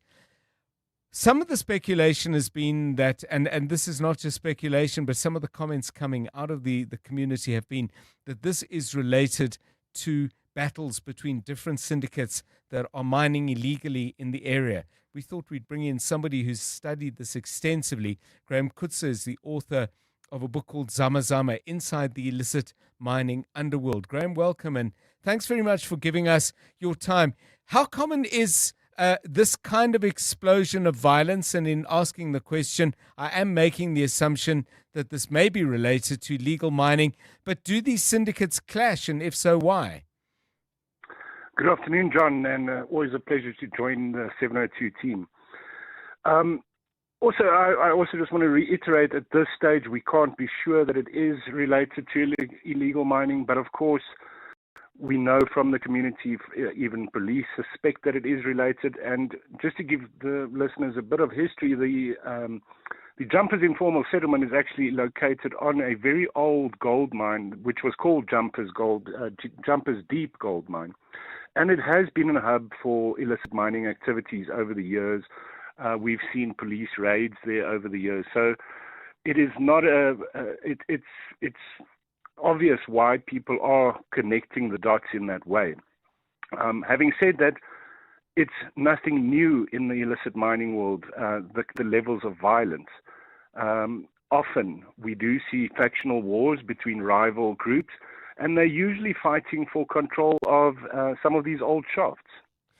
Are there specific lines of division? I mean, for example, might it be miners from Lesotho who are clashing with miners from Mozambique? Could it be South Africans clashing and divided on particular lines? Or is it gangs that form for other reasons?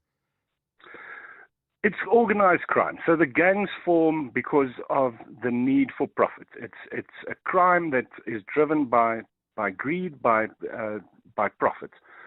The gangs that we see are, you can't necessarily divide them into specific nationalities. Okay. It's people from all over the show that I've met, and I've been inside many of these shafts. It is South African, Mozambican, Zimbabwean, Lesotho, you name it. But definitely where the lines are divided is within those gangs. The control of a shaft, especially an area where there is a very good or high-grade gold deposit, we do see gangs fighting for control of that. Because once I have control of that shaft, obviously yes, I can make the money, I can send my teams down, but I even make money from renting out equipment to you or allowing you to work for me and go down that shaft. So, Graham, you mentioned that Jumpers is located very close to the area being mined. If we, and again, your point is well taken, we don't know for sure, but let's assume that this is the root cause of the violence. Would it be to get people to actually leave the area so other people can move? Or is it violence that is aimed at taking over the area and taking control of everybody who continues to live there? In other words, is it a battle for physical territory or is it a battle for control of assets? It's usually a battle for control of assets. Uh-huh. And if this is linked to illegal mining, and again, we are speculating, but if it is, then this was a very severe form of warning, whether that was to literally eliminate certain competition or just be that very sort of, this is a warning, you guys leave, we're coming in kind of thing. Whatever it is, it's a very big move. Yes. And just finally and briefly, if you can, I mean, not an attack on other miners, but it appeared to be almost the equivalent of a drive-by shooting if one thinks of other criminal contexts. And that would seem to be a warning to a whole community and not just 10, 15 men who you see as rivals. And that's where I've spoken to a few sources today. Everyone seems to think it's connected to the mining. But again, I think the investigation needs to be done.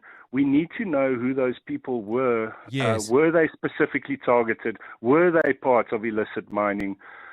Before we'd really know, was this just a wild shooting or was it something else? And again, it is,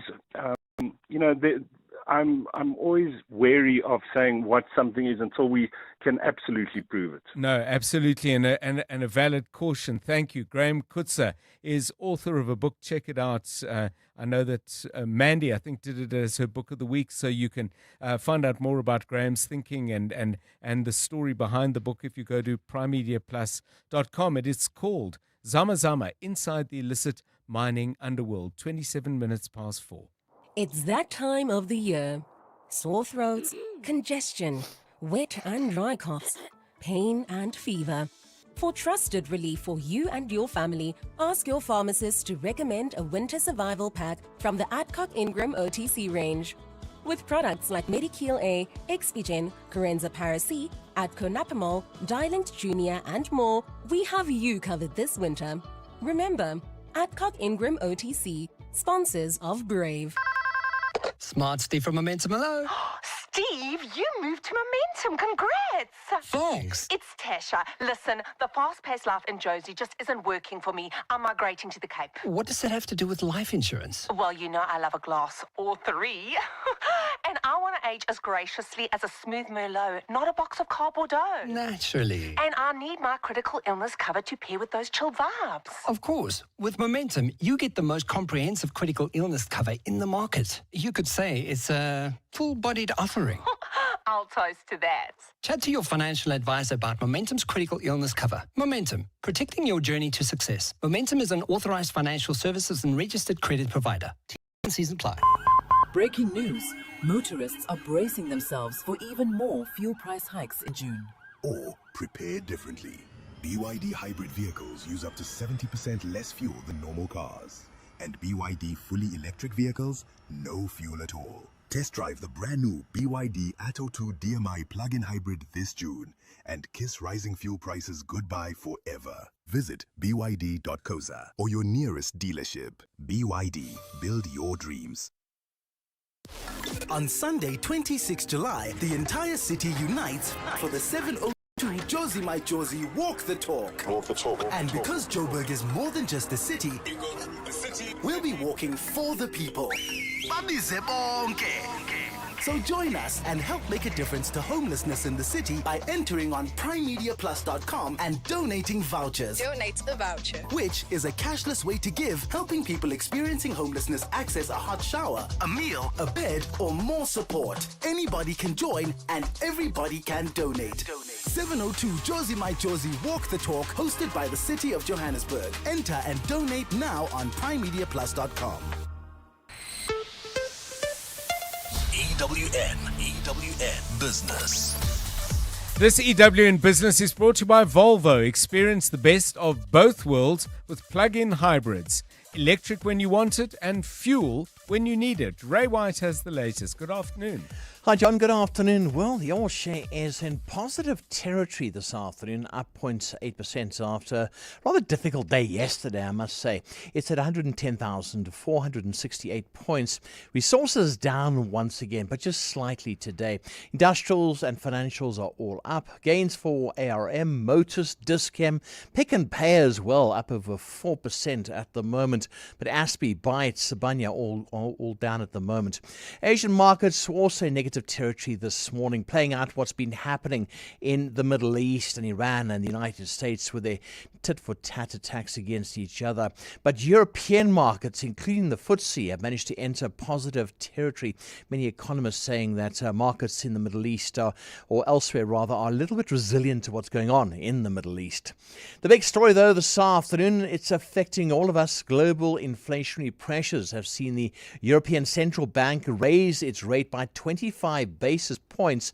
The bank has raised interest rates for the first time in nearly 3 years in the hope of curbing inflation before a surge in energy costs triggered by the Iran war spreads more broadly across the Eurozone. This is the first hike by one of the major global central banks in response to the energy shock and comes a week before the US Federal Reserve, Bank of Japan, also Bank of England and several other leading institutions take their policy decisions. Of course, our Reserve Bank has already increased its repo rate by 25 basis points. We're looking at the rand. It's gained somewhat against a weaker dollar, now 16.50 against the greenback, 22.02 to the pound, 19.01 to the euro, platinum $1,676.20. Gold's down today, $4,063.37. And then Brent crude oil is now $92.56. More business news for you in an hour. Relax. You're okay. Your new Volvo plug-in hybrid will get you there and back again. And there again. And back again. Because you're at least 80 kilometers of electric range away from having to worry about petrol or the battery, which comes with an 8-year warranty. But it will keep you going for much, much longer than that. Test drive a Volvo plug-in hybrid.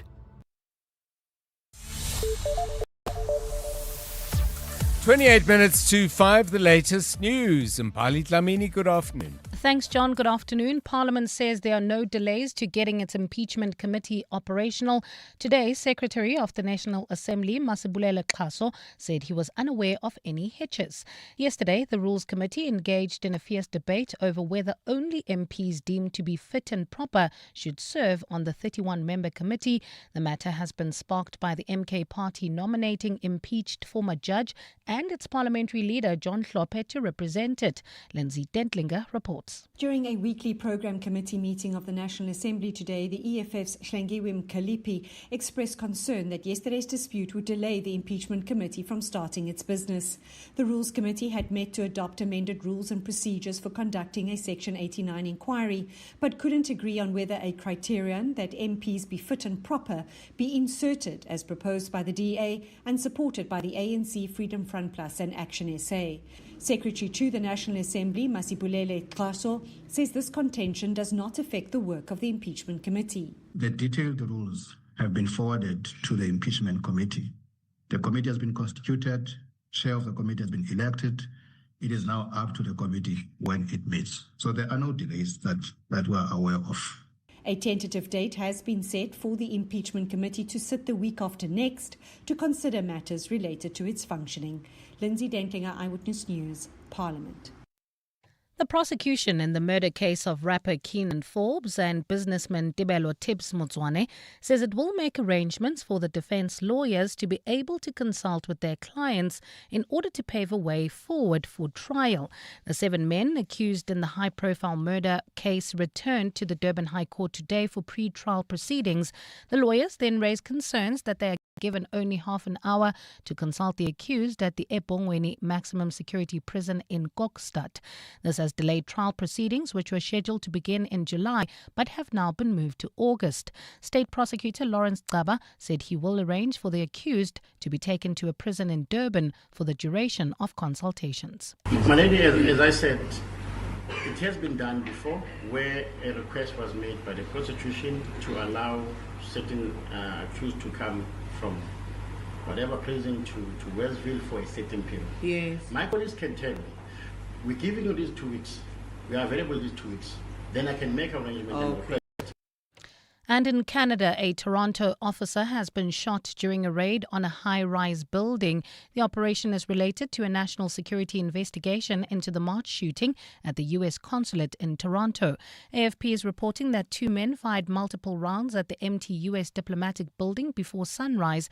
The U.S. ambassador to Canada says no one was injured. The incident is deeply troubling. A fine Friday in store for Gauteng tomorrow, lows of between 5 and 7 degrees and highs of between 21 and 23. And in the traffic, we've got roadworks in Boksburg along the N17, both directions between the R21 and the Carnival City entrance. Please be on the lookout there. And if you are traveling towards the city of Tshwane, we still have got delays on the N1 North between the Baklu interchange and Olifantsfontein Road. The top story in EWN, Parliament says there are no delays in getting its impeachment committee operational.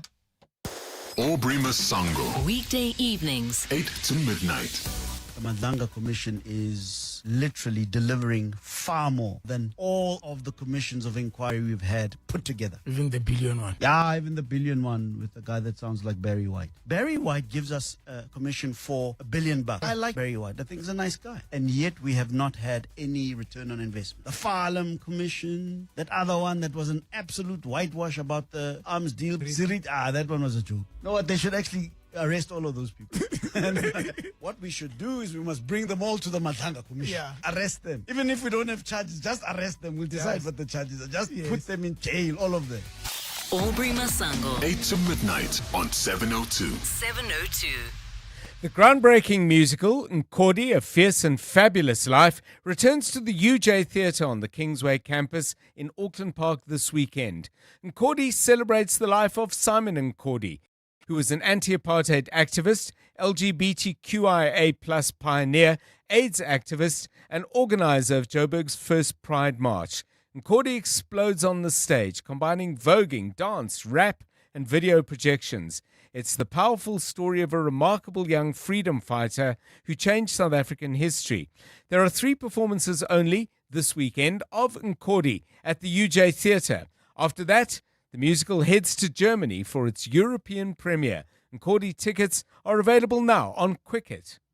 I feel like this year's 7-2 Josie, My Josie Walk the Talk is going to be special. We're taking over Johannesburg, and I think this is the one people are going to be talking about in years to come. You should absolutely take part in this year's Walk the Talk. It feels as if it is a moment. If you have heard anything about this year's 702 Josie My Josie Walk the Talk, you are going to have such FOMO. You are going to miss out. I'll be working on the day, but I'll also be enjoying interacting with so many 702 landers. I've often thought I'll do 5 and then I end up doing 8, or I think I'll do 8 and then I end up doing 15 kilometers. For me, it's going to be about the vibe, it's going to be about the experience, it's going to be about Josie. To enter 702 Josie, My Josie Walk the Talk, go to Prime Media Plus. Make a date with us Sunday, 26th July. See you there. You know when your people are giving their best, not because they're pushed or pressured, but because they feel supported. And support is making sure they're covered.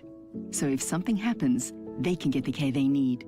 FlexiCare Health Insurance makes it simple for every business to protect their people with affordable health cover. You care, we cover. For a tailored FlexiCare quote, speak to your financial advisor today. FlexiCare is underwritten by ANG, a licensed non-life insurer and FSP, and administered by Discovery Health, a licensed FSP. Evolution doesn't wait. Introducing the Chang'an Uni S. Unexpected, unmistakable, uncompromising. Engineered to a higher standard, unlike anything in its class. Unsurprising, really, from China's oldest automaker, trusted by 30 million drivers worldwide. And at $4,999 per month, it's an unbeatable offer too. Chang'an Finance, T's and C's apply. Visit chang'anmotors.co.za for more. The Chang'an Uni S. Chang'an, driven to evolve. To unpack the impact of AI in Google Workspace, 702 Breakfast with Bongani Bingwa was in conversation with leading Google Cloud distributor, DigiCloud Africa.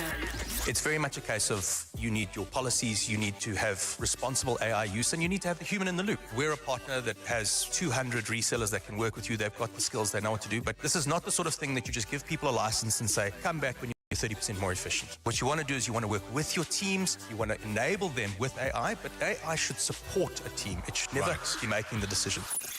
Visit PrimeMediaPlus.com to hear 702 Breakfast with Bongani Bingwa in conversation with DigiCloud Africa. When thinking Google Cloud, think DigiCloud Africa. 702. WhatsApp John on 072 702 1702. Afternoon, John. This Bafana game tonight.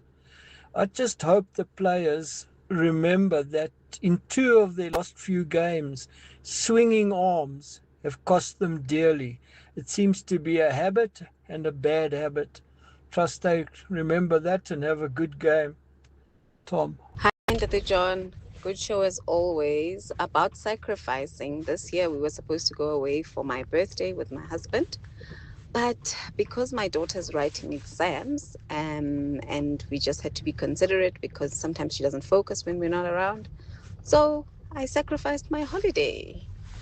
Yeah, let's hope the exam results turn out well. Hello, John. I'm responding to your request for sacrifices. Well, I will be sacrificing something later this year. I wanted to go to India for Navaratri, the festival of Navaratri, which is a festival of the Divine Mother. And I wanted to go to my ashram in Bangalore. However, my students' exam finishes on the 20th of October, which is the exact same day at which Navaratri finishes. And I've been told reliably that people usually stay for a few days after the end of Navaratri. I can't do that, so there's no question. I'm not going to be going to Navaratri. I do wish that I could go, but I can't, and there's nothing to be said about that, so I won't be going. I do feel resentful, but I also feel like I would like to have a full experience of Navaratri, and will not be rushing to get back home. So another year, it's going to have to be. Thank you so much for a great show. Yeah, we asked you a little bit earlier about sacrifices you made and how you felt about making them, or sacrifices in the instance of the last voice note we've just heard that you're about to make. And we were prompted earlier at the Madlanga Commission of Inquiry. Justice Madlanga pointed out that one of the commissioners, Advocate Sandile Khumalo, was supposed to be in Mexico today because the commission was supposed to last 6 months. There was no chance of that, if in retrospect, simply because as soon as stuff started literally pouring out of the cracks, it was obvious they'd need more time. Anyway, he just commended Advocate Khumalo for the sacrifice he made. Lulama gives us a very, very sober response to the question, and it goes like this. I went to work 2 days after losing my mom, as the motor industry is cutthroat. No clients, no commission. When I had a mental breakdown, I was dismissed. Lulama, I'm so sorry for what you've told us about the loss exacerbated then by what seems to be extreme unkindness in the place where you worked, and just hope things are going better. 702 Drive, it's 16 minutes now to 5. EWN Sport. Time for us to catch up with Tolakele Mganga. The EWN World Cup Desk. The latest scores, the biggest stories, and the moments everyone's talking about. Thanks so much, John. Teboho Mokoena insists that Bafana are capable of causing an upset at the FIFA World Cup as they prepare for their opener against Mexico this evening. South Africa go into it having not won any of their last 5 games, and their last victory was the group stage success over Zimbabwe at AFCON in December. However, the midfield maestro says that won't have any bearing on their performance tonight as the national team kicks off their campaign. We are not bothered by the past results. It was practice matches to prepare for the tournament. If you check all their teams, they almost play similar. They all play with 5 at the back, So it's only us who doesn't play with 5 at the back. It's going to be tough. It's going to be tough. You can't tell who is going to beat who, but we just have to show up. 5 Betway Premiership teams are represented in the 26-man Bafana squad for the tournament, with 7 players plying their trade in Europe. And while some fans may be tempted to support those selected who represent their clubs, Kaizer Chiefs marketing director Jessica Daung has called for one band, one sound from all South Africans. Well, from a Kaizer Chiefs point of view, really excited to be watching Bafana Bafana in their first game in the World Cup, and just want to say they have the support from the entire Amakosi nation, and South Africa first, please. Gianni Infantino says FIFA have no regrets about selecting the United States as one of the 3 host countries for the 48-team World Cup. Visa issues and political strife with Iran have dominated the build-up to the tournament, resulting in CAF referee Omar Aten not officiating at the tournament after being barred from entering the US. UEFA now say he'll be the man in the middle for the August 12th UEFA Super Cup clash between Champions League winners PSG as well as Europa League champions Aston Villa. You know, there are issues as it's normal for an event of this magnitude. I'd always hope there are no issues, but hey, that's what we have to deal with. Some come from the United States, some from Canada, some come from Mexico. We deal with all of them and we have the same positive spirit. Hopefully we can solve all of them, probably not. But we still do our best. And Germany's players will pay for 600 of the country's fans to travel by bus to their final World Cup group game amid criticism of high transport costs at the tournament. Train tickets and shuttle bus fares have nearly tripled in the United States as a result of FIFA refusing to subsidize transport expenditure. That comes after the World Cups in Russia and Qatar offered free transport for fans to use to get to games and fan zones. Tolagile Mganga, Eyewitness News Sport. From kickoff to the final whistle, this is the EWN World Cup Desk. EWN Traffic. 13 minutes to 5 o'clock now. This EWN Traffic is brought to you by Outsurance. SMS out to 45142 now. You could save on car insurance. If you don't, ask them for 500 Rand. N3 South, there are some roadworks. I assume Amor Ramila, they've been there for a while. Yes.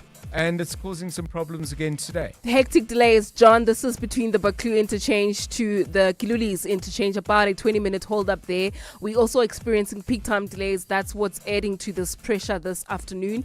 Then if you're heading towards Four Ways, there's delays on the N1 South between the Baklu interchange and Winnie Mandela Drive. While traveling towards El Dorado Park, there's delays on the N12 West. This is between the Golden Highway and Klipspruit Valley Road. That's due to peak time delays there. I'll have more updates coming up. Do stay tuned. There's more EWN on air, online, and on the EWN app. Things people stress about in traffic. Number 52. Did the kids actually do their holiday homework, or are they going to make it my homework? Oh, the drama. Well, with the Outsurance Pointsman on your route, at least the traffic is one less thing to stress about. The Outsurance Pointsmen have been easing traffic congestion so we all get to where we need to be quickly and safely for the past 20 years. With Outsurance, you really always get something out. In partnership with 702, Outsurance is a licensed insurer and FSP. This Youth Month, 702 Drive with John Perlman Commemorates the youth of 1976. Let's walk the talk. John is on X. At John Perlman. 702 Drive, we're going to go back to Mexico City. I'm just looking at some TV pictures on the ENCA screen. Fantastic scenes of crowds already starting to gather. I mean, it's still pretty early, actually, in Mexico City. Quite a way until game time, although I suppose 4 hours. No, what am I doing the math? Yeah, 4 hours. 4 hours and 11 minutes. Anyway, but it looks like there's a real buzz. Felipe is definitely here. Let's stay with the World Cup and ask a very simple question. Who do you think is going to win? No, who do you wish would win the World Cup? Hope. Who do you hope will win the tournament? And who do you think will win the tournament?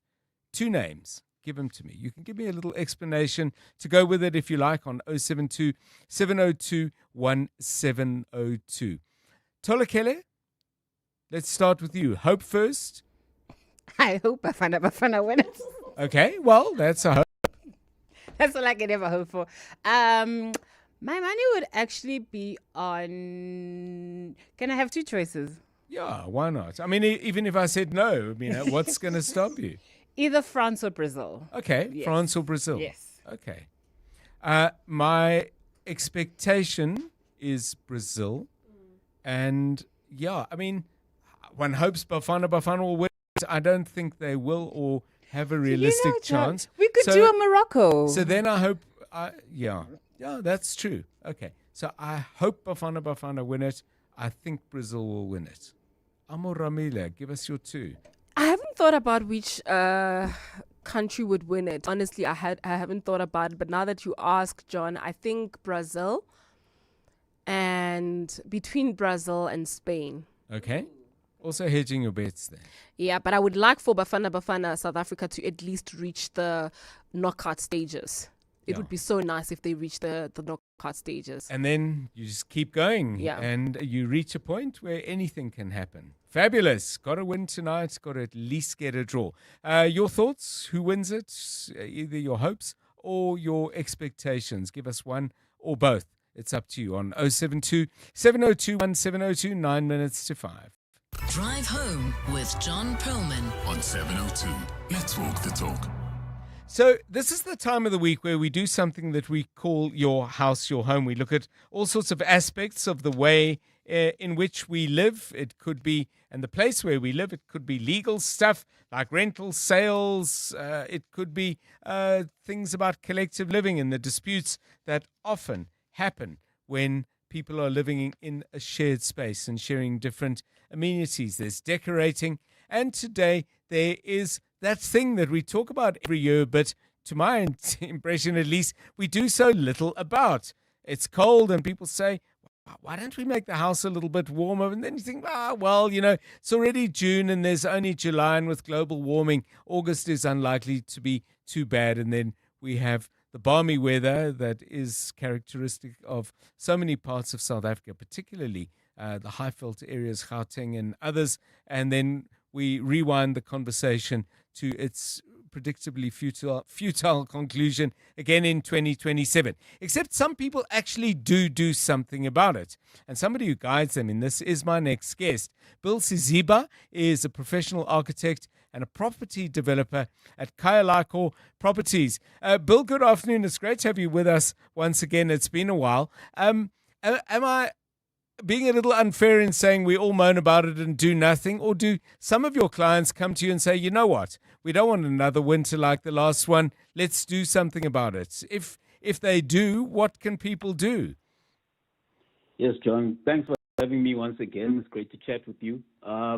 Look, I love a client that loves to execute. Yes. I hate it when ideas stay in your head and we don't put it on paper, and more we don't execute. So I really have noticed that the clients that execute just have a better quality of life. So yeah, I'm in agreement that, look, having a cold winter is really your choice. There are many cheap ways in which you can, keep the cold out and have a warm, comfortable winter. So it's all about comfort at the end of the day. Okay, let's start with some doables, and maybe we can build outwards or upwards, perhaps in terms of budget and time commitment. But I mean, people say, I want some quick wins. What are those? Well, the quick wins, is just insulating. You gotta see what are the places where cold is making its way into my house. So the number one way, obviously, is through your windows and your doors. So if they're not sealed properly, and when I'm talking about sealing, you notice at the bottom of your door, normally when a carpenter does your door, they leave a small gap there, about 2 mils. Right. 2 mil gap at the bottom. And depending on whether you have steel windows or aluminium windows, you might find that the older school windows, the steel windows, have gaps in them. So the number one way to first check how is cold getting in, how is heat escaping, is through those gaps. So sealing those gaps. There are many products that you can get off the shelf from Builders Warehouse, your retail stores, and just putting some glue to the bottom, sealing those bottom areas, sealing your windows, and then obviously the second most crucial place where heat escapes is through the void in your ceiling. Right. right? So people don't know this, but you need to add insulation above your ceiling. And there's many cheap insulations that are on the market, like rock wool. Rock wool is sold, I think, by a big roll, about 10-meter rolls, and you can get those for like under 500 Rand per roll. And depending on the size of your house, if you put those rock wool sheeting at the top, just above your ceiling, you're already protecting the heat from escaping through the ceiling void. And Bill, I mean, I'm looking at some things you've shared, and some things that people may think of as decorative actually can change the mood and the way you feel about the space. I mean, there is such a thing, for example, as warm colors. Lighting can make a difference. I don't know if that would register on a thermometer, but my understanding is those things can actually make you feel better about the space you're in, and indeed make you feel warmer. Yeah, so that's the psychological heating effect. Yes, as we call it. So, yeah, you're absolutely right. You know, the way in which the mood, the space feels is going to influence your mood. So you're going to feel colder in a place that's darker, number one, if it's not well lit. Right. In a place also that has cool lighting. So cool lighting is nice and all in summer, but adding your warm globes also does add to the psychological effect of making that space feel more like a home in winter. Just like you would the warm light from a fire, if you have a fireplace, it all adds to the psychology of how you feel in that space. And I think that's a big player in comfort as well. When we talk to people about growing up, we have a thing on a Friday, Bill, called A Song, a Book, and a Dish. Somebody could make a lot of money by renting through winter a big coal stove and a grandmother making soup in the corner.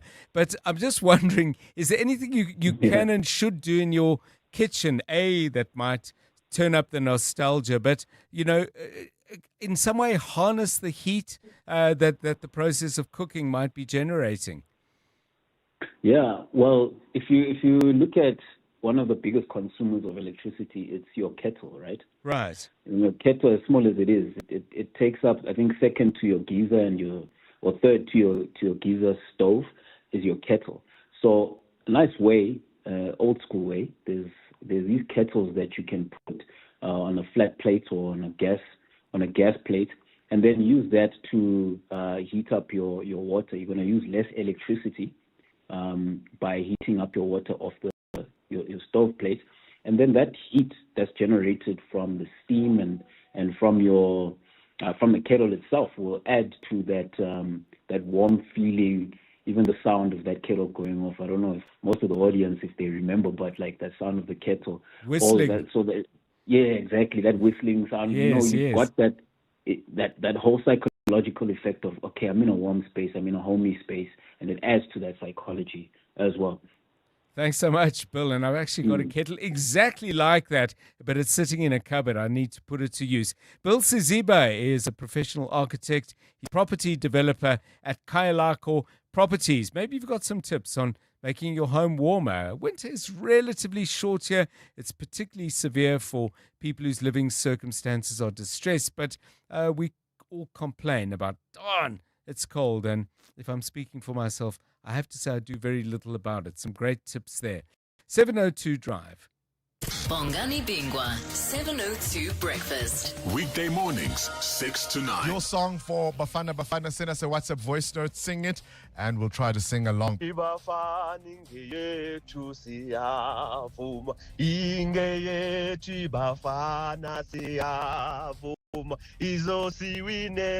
Mexico, siyavuma. Oh, iyelele, siyavuma. Love it, love it, love it. We can win with or without Vuvuzela. We can win with or without Vuvuzela.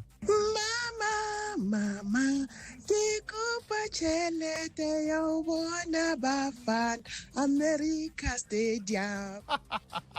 Bongani Bingwa, 6 to 9. On 702.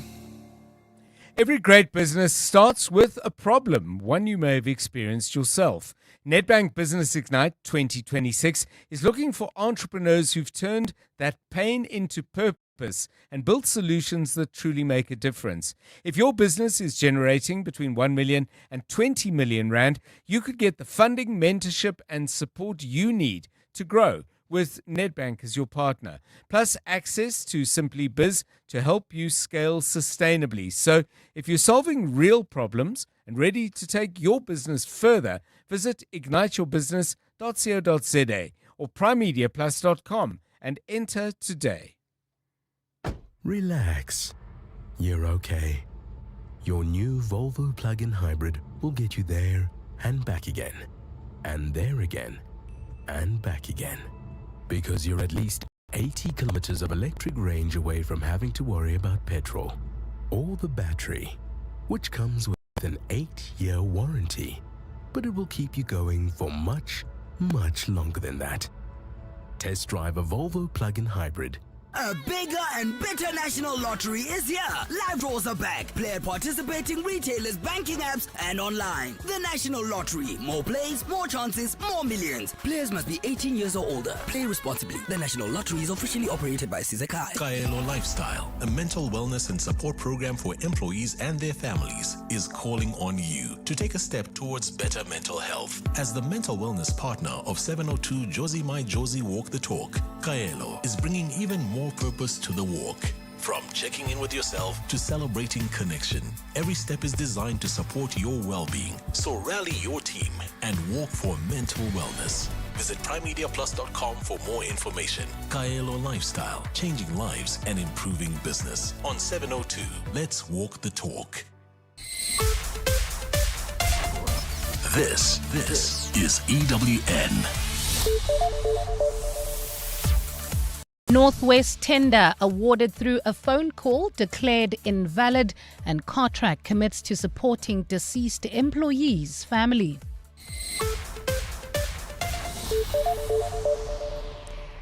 Good afternoon, I'm Bali Dlamini. A 25 million rand tender awarded to a contractor via telephone call in the Northwest has been declared invalid. In 2019, the Ditsobotla municipality awarded a tender to Wrench Close Corporation for the refurbishment of the Bisisvlei wastewater treatment plant.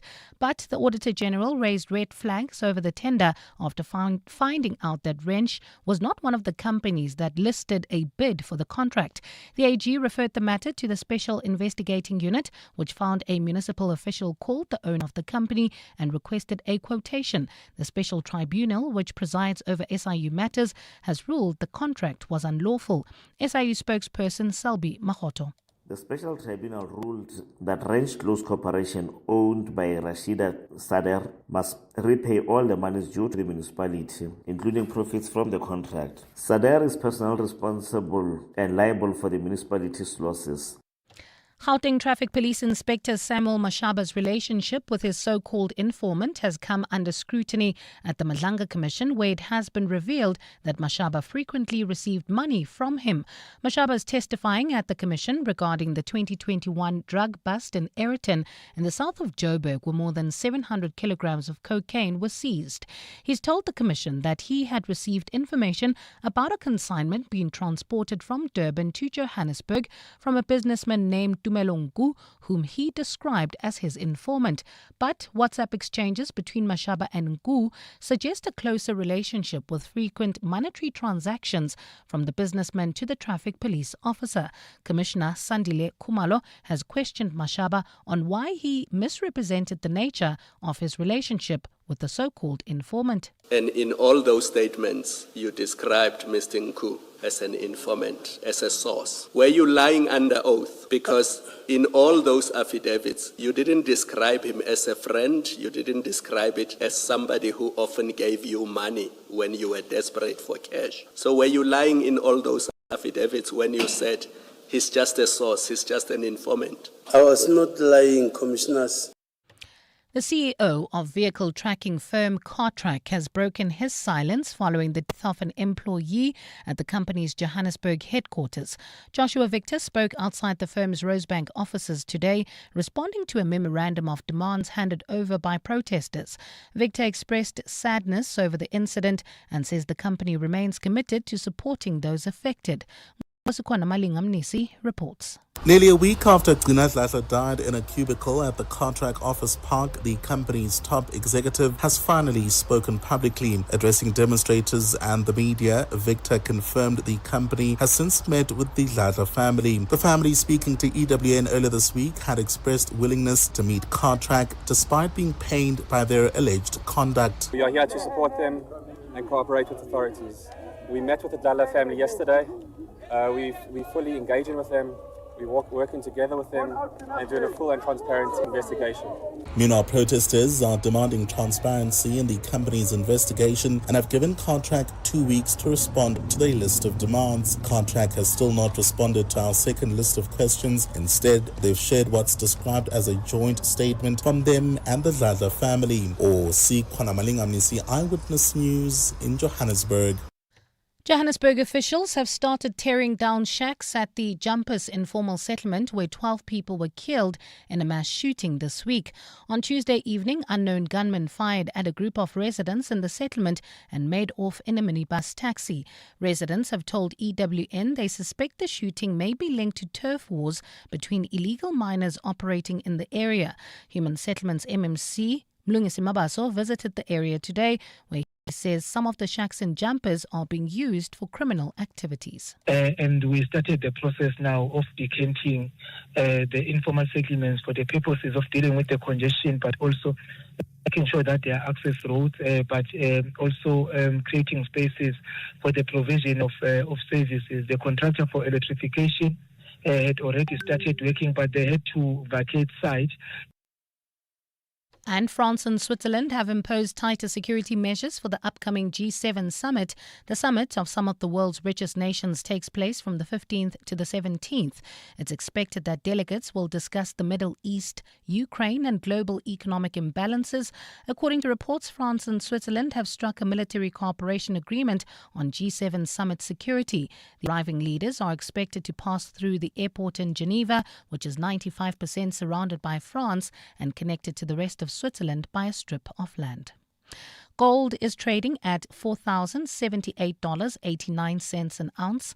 The rand is at 16.51 to the dollar, 22.03 to the pound, 19.07 to the euro, and Brent crude oil is at $92.16 a barrel.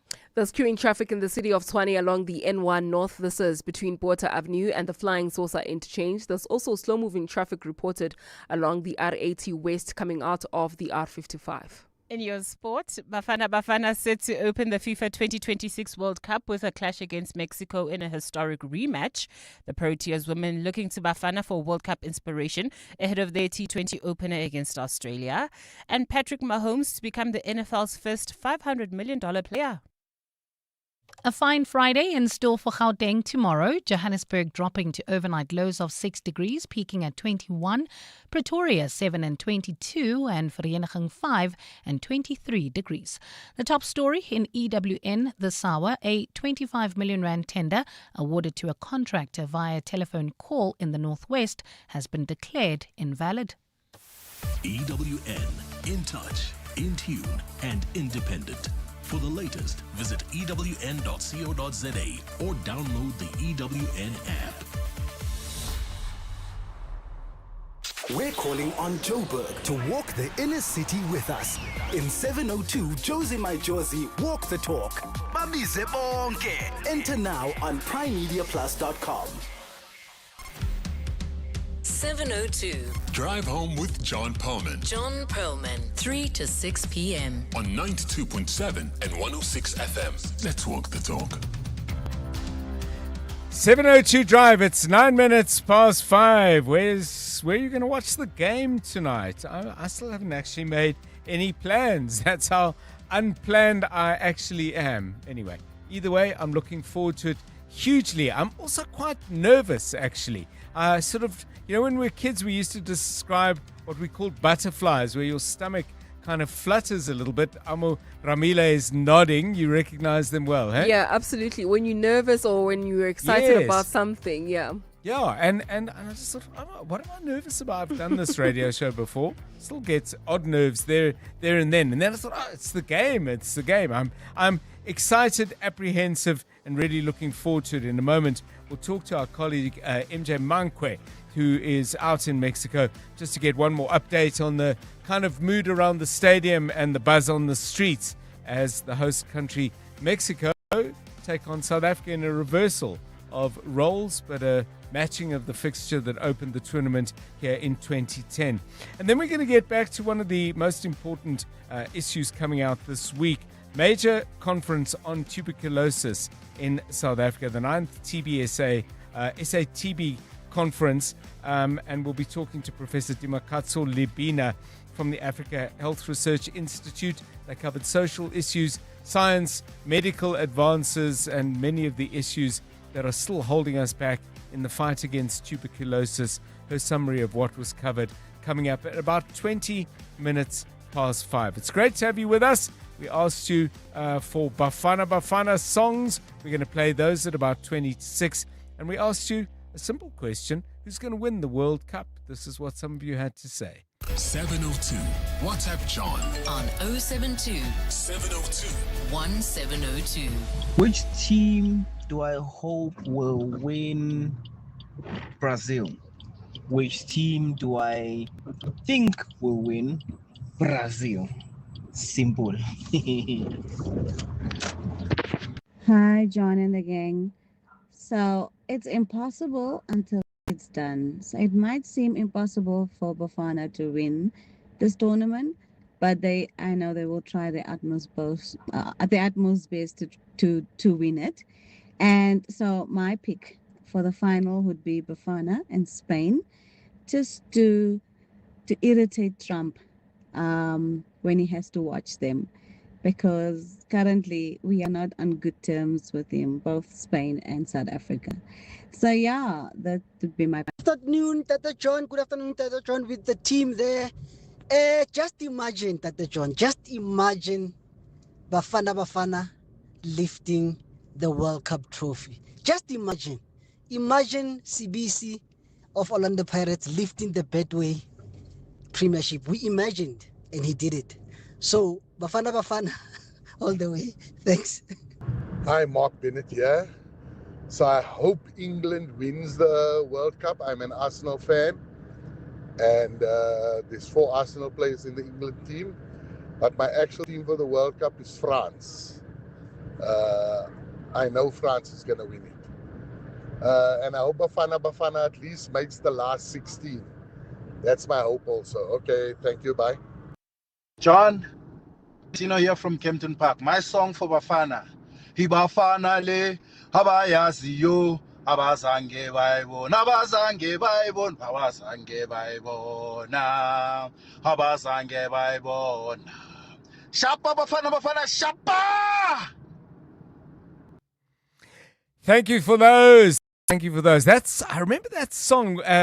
Wits students used to absolutely pump it out when Wits still played at Milner Park. Bidvest Wits, they won the league title. But if you went there on a Friday night, boy, did those students give it a go.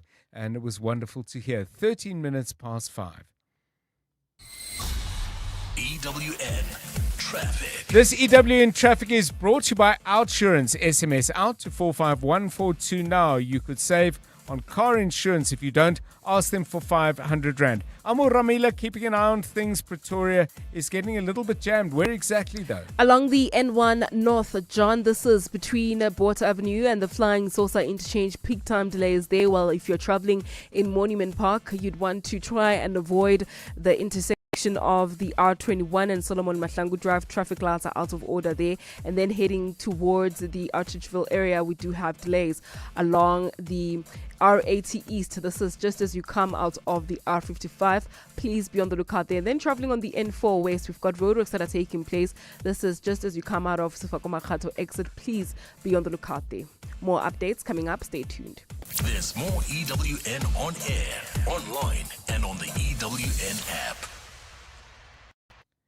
The OUTsurance pointsmen get the traffic flowing smoothly because when you're late for the school drop-off, you're rushed, so you forget your kid's lunch bag and, well, you know how that goes. Fortunately, with the OUTsurance pointsmen easing the traffic congestion, they've been doing it for the past 20 years, everyone can get where they need to be quickly and safely. Just another way you always get something out. In proud partnership with 702, show them some love online using #PointsmenLove. OUTsurance is a licensed insurer and FSP. 702 Afternoons. With Relebohile Maboja.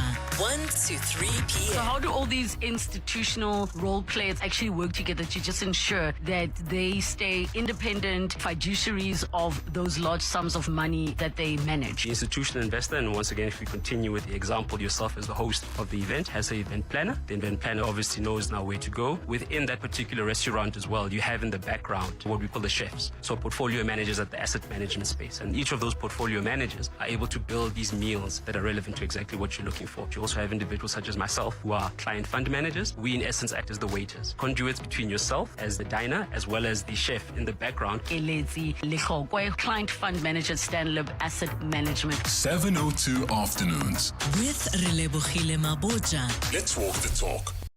What if the problem you face became the business that changed everything? That's what Nedbank Business Ignite on 702 is all about with this year's theme, My Pain, My Purpose, My Solution. We're calling on small businesses that turned real challenges into powerful ideas.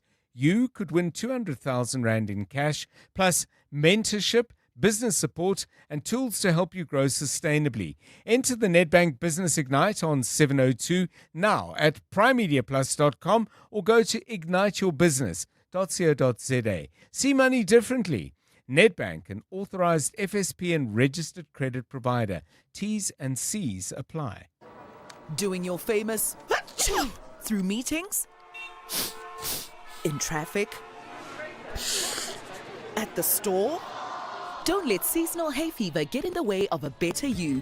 Unite against allergies with Demazin once a day, providing 24-hour non-sedating relief from symptoms like a runny nose, sneezing, and itchy red eyes. Demazin gets it done. Speak to your pharmacist today about Demazin once a day. Day 42 in my new kitchen. I'm currently staring at the seamless handle profiles and integrated LED lighting of this masterpiece of modern architecture. My husband thinks I'm making a sandwich, but I'm just running my hands along the porcelain countertops for the 10th time today. I've even started speaking exclusively in a British accent to match the opulence. For a bespoke culinary space, visit Moremi Kitchens today at moremikitchens.co.za. Hey besties, DJ Zinhle here. Did you know that when you buy any 4 Knorr soups, you could win your share of 500,000 Rand? Just WhatsApp your till slip to 087-265-1280 and make it Knorr with Knorr. T's and C's apply. OUTsurance knows that when it comes to insurance, trust isn't built on clever advertising and promises. It's built on how fairly an insurer plays claims. The Ombudsman, an independent body that rules on complaints, confirmed in their 2025 annual report that OUTsurance had the lowest overturned ratio of complaints received. Make today the day you switch to OUTsurance, where you always get something out. Call 08 600 60,000 or visit outsurance.co.za today. Licensed insurer and FSP, T's, C's and information online. You're with John Perlman on 702. Let's walk the talk. Couple of you responding to heating up the home. Perry says, we've installed a gas stove as well as ditched the electric kettle for a stovetop whistling one during the load shedding period. It's been amazing, Perry adds, and says, we've never looked back. If you missed our interview, by the way, with looking at how you can warm up your house with Bill Siziba, you can pick that up on primemediaplus.com. You're with John Perlman on 702. Right, let's focus our attention on a very, very important, I call it a medical gathering, medical, scientific, but also looking at the many social factors that contribute to tuberculosis in our country and beyond. The 9th South African TB Conference has just wrapped up, and to give us a sense of what progress was made, what new ideas came up, we're joined now by Professor Dimakatso Libina, who is Science Director at the Africa Health Research Institute and also a board member at the South African Medical Research Council. Prof, welcome and thanks very much for your time. I suppose starting with the science and the new medical ideas, do we know everything we need to know about the science of TB and preventing it, or was there some exciting research ideas that were presented at the conference? Good afternoon to you. Hi, good afternoon, and thank you very much for the invitation and discussing TB on your show. I wish we knew everything about TB at this stage. Yes. TB is a very old disease, has been around for centuries, but you'll be amazed how little we know about it. It is also a very complicated disease, the way it infects somebody and the phases of that infection to disease phase is still a very complex matter. And so those are some of the things that were unpacked at the current TB conference that just ended today. So we looked at the various phases of TB infection and acknowledging that there could be people who have a phase that is called asymptomatic TB, that they are having TB disease, the damage has already been done in their lungs, but they are not aware that they are actually ill and they could possibly be giving it to other people, and looking at ways how we can find them if it's possible. But there was also a lot of focus in this conference on new diagnostic tools. We still rely quite a lot on sputum or respiratory sample testing to confirm TB, and it's not always possible in some of the patients. So there has been quite a lot of work to look into other samples that could be used to confirm TB, either using a tongue swab, urine, blood samples. And so there was a lot of talks looking at new diagnostic tools that can also be done at near the patient, not only relying on things to be taken far away in a laboratory before they are processed.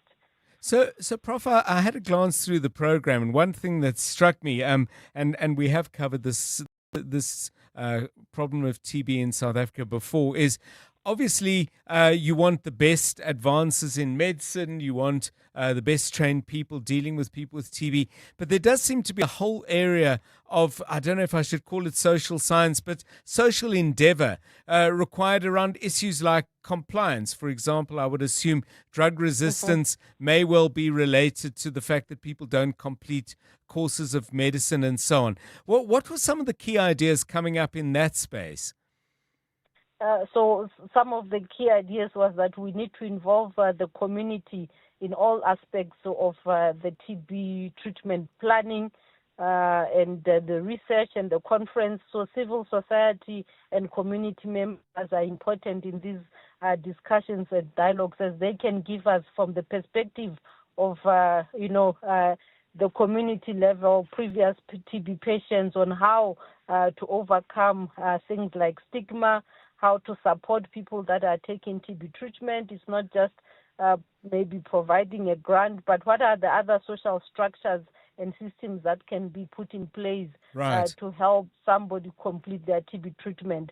But of course, all these things also need, political will and a good governance. And I think as a country in South Africa, we are fortunate to have that, having the deputy president taking a role in the TB fight and leading the SANAC and other initiatives towards this fight against TB really makes a big difference. And just a final question, Prof. I mean, the funding for global health initiatives obviously has gone through quite a few convulsions with changes in policy and thinking in the United States. Was that a theme that was addressed at all, as to how there can be some kind of regrouping and refocusing on a global TB effort, because it's not just South Africa battling this? Yes, that was also some of the discussions that we had. We had Professor Mashabela, the Vice Chancellor of UCT, who really encouraged us to collaborate and find innovative ways to work together, continue the research, continue the programs, and find resources within the country to support all these initiatives. South Africa has been leading for many years in research, in treatment, discovering new treatment regimens. We cannot stop now. We need to find a way to continue to be the leaders in a disease that affects our people.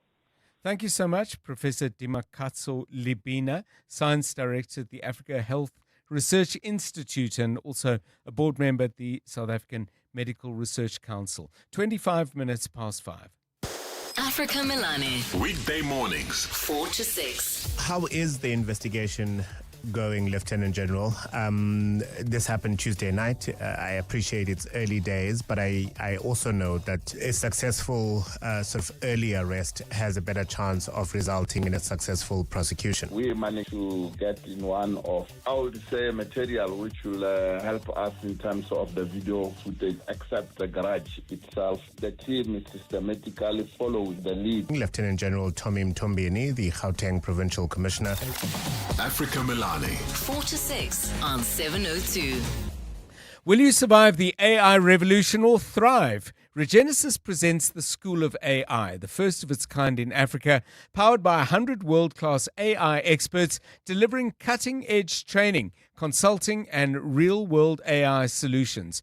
Regenesis has embedded compulsory AI modules across all their programs and 12 of their schools, from business and law to education and technology. Join the movement now. Enroll at regenesis.net. Regenesis, one institution leading the way. Mzansi, the excitement is building. The 130th running of the Hollywood Bets Durban July takes place on Saturday, 4 July. This year's theme, Country Allure, draws from the richness of our land. A celebration of heritage, freedom and style, inspired by our beautiful countryside. It's more than a race. It's where champions are made, stories are written, and greatness is unleashed. World-class horse racing, bold fashion, music, culture, and a day of endless excitement at Hollywood Bets Greyville Racecourse. Get your tickets now at Ticket Pro and release your glamour at the Hollywood Bets Durban July, Africa's greatest horse racing and social event. You know when your people are giving their best, not because they're pushed or pressured, but because they feel supported. And support is making sure they're covered. So if something happens, they can get the care they need. FlexiCare Health Insurance makes it simple for every business to protect their people with affordable health cover. You care, we cover. For a tailored FlexiCare quote, speak to your financial advisor today. FlexiCare is underwritten by ANG, a licensed non-life insurer and FSP, and administered by Discovery Health, a licensed FSP. Kaelo Lifestyle, a mental wellness and support program for employees and their families, is calling on you to take a step towards better mental health. As the mental wellness partner of 702 Josie My Josie Walk the Talk, Kaelo is bringing even more purpose to the walk. From checking in with yourself to celebrating connection, every step is designed to support your well-being. So rally your team and walk for mental wellness. Visit primemediaplus.com for more information. Kaelo Lifestyle, changing lives and improving business. On 702, let's walk the talk. EWN Business. At 28 minutes past 5, Ray White keeping an eye on the markets for us and gearing up for tonight's money show between 6 and 8. Hi, Ray. Hi, John. Well, at the close, the oil share was in positive territory, up 0.6% after a rather difficult day yesterday. It closed at 110,253 points. Resources down, industrials and financials up, though. Gains for ARM and Motus up over 5% at the close, but Richemont and MTN losing about 3%. Also as well, Aspi's down today, Bytes down as well. Well, Asian markets were in the negative area this morning, but European markets, including the FTSE, managed to enter positive territory later on this afternoon. The big story, though, of the afternoon, global inflationary pressures have have seen the European Central Bank raise its rate by 25 basis points. The bank had raised interest rates for the first time in nearly 3 years in the hope of curbing inflation before a surge in energy costs triggered by the Iran war spreads more broadly across the Eurozone economy. This is the first hike by one of the major global central banks in response to the energy shock and comes a week before the US Federal Reserve, the Bank of Japan, Bank of England, and several other leading institutions take policy decisions. Of course, our Reserve Bank has already increased our repo rate by 25 basis points. Meanwhile, earlier on today, figures released showed business confidence to have improved. The SACI index has edged up half a point to 124.01 points. For May, it had slumped by 7.7 points the month before. The latest confidence has been driven by higher vehicle sales and merchandise export volumes. Now, looking at our rand to the dollar, 16.49. The pound is 22.01. The euro, 19.01. Platinum, $1,684.20. Gold is $4,085.32. Brent crude oil, $92.32. John, coming up on the Money Show tonight, a solid year performance for Alex Forbes. I'll be talking to their CEO about that. SpaceX, are you going to be buying shares tomorrow? The IPO is being released tomorrow. Any interest from the Perlman side of the world? No. No? Okay, because they are quite expensive. You know? Yeah, I mean, that's the thing. The price. Well, talking about that tonight. Also, can you even get something? That's the other question. Looking at households, finding out whether the average household is able to survive financially. And then later on in our investment school, asking the question, are we listening to the news too much, paying too much attention to the headlines? Do we need to drown that out and just invest? That's the Money Show. That's coming up at 6. Thanks, Ray. 29 minutes to 6. The latest Eyewitness News with Mbali Dlamini. Your World Cup songs coming up next, but the news first.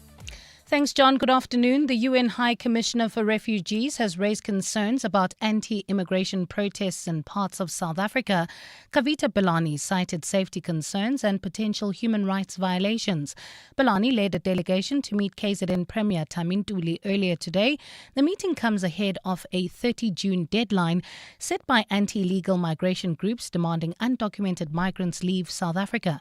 Belani said the sporadic protests are worrying and questioned KZN authorities about their interventions. We are quite concerned about the current situation, and we know a lot of work is being already done by provincial authorities. So we'd like to hear a little bit more, and also where you think are some areas where we could come in to jointly work together on this. Bearing in mind we did have an MOU of 2019 on our joint work between the UN and the KwaZulu-Natal government. Ntuli says his government is against illegal immigration but maintains that law and order must prevail. We reject both xenophobia and lawlessness. We reject hatred, but we also reject disorder. What we seek is balance. A society where compassion coexists with accountability and where rights are accompanied by responsibilities. Action SA has scored the Government of National Unity a fail 2 years after 10 parties led by the ANC came together to form a government. The opposition party says the GNU has failed on all metrics from ethical leadership, economic growth and law and order. Action SA leader Herman Mashaba briefed the media today on its comprehensive review of the GNU since it was formed in 2024. Babalondenze reports. Action SA says it's the only effective opposition in Parliament, having posed the highest number of questions to the executive than all parties, even though it holds just more than 1% of the National Assembly seats. The party says in terms of the GNU's own performance, the current administration has been found lacking on a number of scores, including basic delivery. Action SA parliamentary leader Ethel Trollip says weak leadership has become a defining feature of the GNU. After another year of waste, excuses and declining accountability, the GNU is valuated at an F for failure in this ethical leadership and public service. Trollip says they've also given the administration an E when it comes to law, order and safety. But party leader Herman Mashaba quipped that they were a bit generous with the safety score and he would have given the GNU a lower mark. For me from outside, I think you were generous. I would have given them an age. Thank you, in that President. regard. Babalo Ndenze, Eyewitness News, Parliament. And in Britain, Defence Secretary John Healey has announced his decision to resign. Healey has blamed the move on Prime Minister Keir Starmer and the Finance Ministry failing to commit sufficient resources to defence investment. His announcement is a fresh blow to Starmer and comes a week before a by-election is set to take place. Starmer pledged to raise defence spending to 2.5% of the GDP from next year, increasing to 3% in the next Parliament.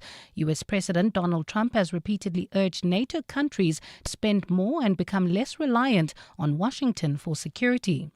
A fine Friday in store for Gauteng tomorrow, lows of between 5 and 7 degrees and highs of between 21 and 23.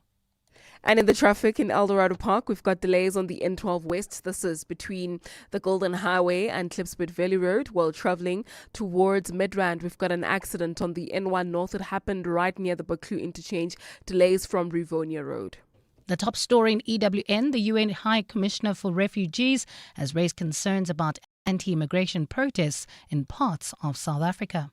You can become a victim of a legal problem: wrongful arrest, assault, uncontested divorce, rental disputes, maintenance matters, or labor problems. It can happen to you. Clientele Legal provides tough professional lawyers for an affordable monthly premium. Our legal team is standing by to assist you 24 hours a day. Join today. SMS Legal to 48721. That's legal to 48721. Clientele General is an authorized FSP and licensed non-life insurer. T's and C's online. Standard rates apply. Hi, this is Michael Owen, Hollywood Bets brand ambassador. Being a champion, I know the best performances come from making the right decisions on and off the pitch. Enjoy the game, enjoy the excitement, but play responsibly. Gambling responsibly is about staying in control so you can enjoy it your way. If you or someone you know needs support, help is always available. Call the South African Responsible Gambling toll-free counselling line on 0800 006 008 or WhatsApp help to 076 675 0710. Shane, do you have a sore throat? The Andalex range of lozenges offers two options. At the first signs of an irritated, scratchy throat, use Andalex lozenges for dual-action, soothing relief. But for a painful, inflamed throat, use Andalex C lozenges for triple-action, pain relief. Andalex, SA's #1 choice for a sore mouth and throat. Andalex lozenges are available at all leading pharmacies and supermarkets. Just Andalex it. 702. WhatsApp John On 072 702 1702. Hi, John. This is Terry from Pretoria. I know this solution is out of the reach of most people, and it was something we really had considered for 6 or 7 years since we altered our house. We have the most freezing bedroom imaginable, and this week we relented and we have put in double glazing windows, aluminium windows. I have to say already there is a marked difference, despite the fact that we have one of those open truss ceilings. At least it is holding in the heat. So yes, I know it is not within the budget of most, but I cannot believe we've waited so long to make this change. Hi, John. I wish Bafana can win the World Cup so we can have the extra day that we were promised by our president. I think Croatia will win the World Cup, and I think they are good, and they are good on paper, and then I think they will win the World Cup. Thanks, John. Makata Makoloni is winning. Yeah, I mean, Croatia runners-up in 2018, a really exciting match against France. Just for perspective on winning the World Cup, only 8 countries have ever managed to do that. Brazil 5 times, Germany and Italy 4 each. Argentina won their 3rd at the last World Cup. France beaten in the final last year, but 2 World Cups 20 years apart, 98 and 2018. Uruguay a long time ago, 1930 and 1950. England just the 1 win, and Spain, of course, won it here in 2010. So it's not a thing that is given. And you look at the list of excellent football countries, most notably the Netherlands, finalists 3 times, who have never won the World Cup. King's calling us from Pretoria with a prediction. Good day to you, King. Yes, how are you, John? Fine. Who are going to be the Kings? I still believe Argentina can defend this title. Reason being, you see, to win a tournament of this magnitude, you need a team, not individual stars. So yes, for me, I still go for Argentina, but I hope my Bafana can make it to the semifinals. It's a wish. Bafana. Thank you, King. In the semi-finals would be a massive achievement. Tabo says, I'm surprised no one has named Argentina. Well, King has just done that, although Tabo's message came in earlier. In fairness, they're still the most well-grounded team to beat. History will repeat itself. Go Argentina. I hope Bafana just get out of the group stages. Tabo says that would be huge for us. 20-6. EWN Sport. Tola Kele, what's happening in the world of sports? Apparently there's a World Cup on. John, and a dream 16 years in the making will be achieved tonight. That's as Bafana return to the FIFA World Cup stage in a clash against Mexico, which is a rematch of the 2010 opener. Altria are without a doubt the favourites for the game, but Hugo Broos believes that his side have the heart to claim a result that will stun the tournament's co-hosts. The last 10 games of Mexico, they nearly all win them. So that means that we'll be a team in confidence. Also the fact, and that is the reality, Mexico is the best team in the group. So for us it will be tomorrow a very tough game. We need to be on our best level and need also a little bit luck. But I can assure you that my team is ready and we will fight for every meter and every ball. The whole Bafana team will be making their tournament debuts in what is the last international campaign for Bruce, who will retire from football at the conclusion of South Africa's campaign. Debo Mokoena says they want to make the most of their time on the big stage and leave with no regrets. All of us, it's our first time at the World Cup. It's only coach and maybe Coach Hellman who've been here before as the players. Now they're coming back as coaches. For Rona, we want to enjoy the experience. Enjoying the experience is being competitive, seeing ourselves going to the next round. And you know what I said to the guys during the week when we had a meeting, we must be here to enjoy the experience. And as soon as we go home, we must not go home as having regrets. We must give our all. It could be a double weekend of wins if Bafana and the Proteas women achieve success in their respective tournament openers. Mandla Mashim's Chargers are up against Australia at the T20 World Cup on Saturday. Bafana gets a win today and we get a win on Saturday. That will be good for our country. I think if they do get a win today, it will just maybe lift the girls in some way or another. But I think leaving a legacy is probably the main thing for us, is making sure that we continue to want to inspire the country in any way we can when we have opportunities. And in the sport that we're in, we actually get those opportunities more often than not. And then we just have to make sure that we're dialed in.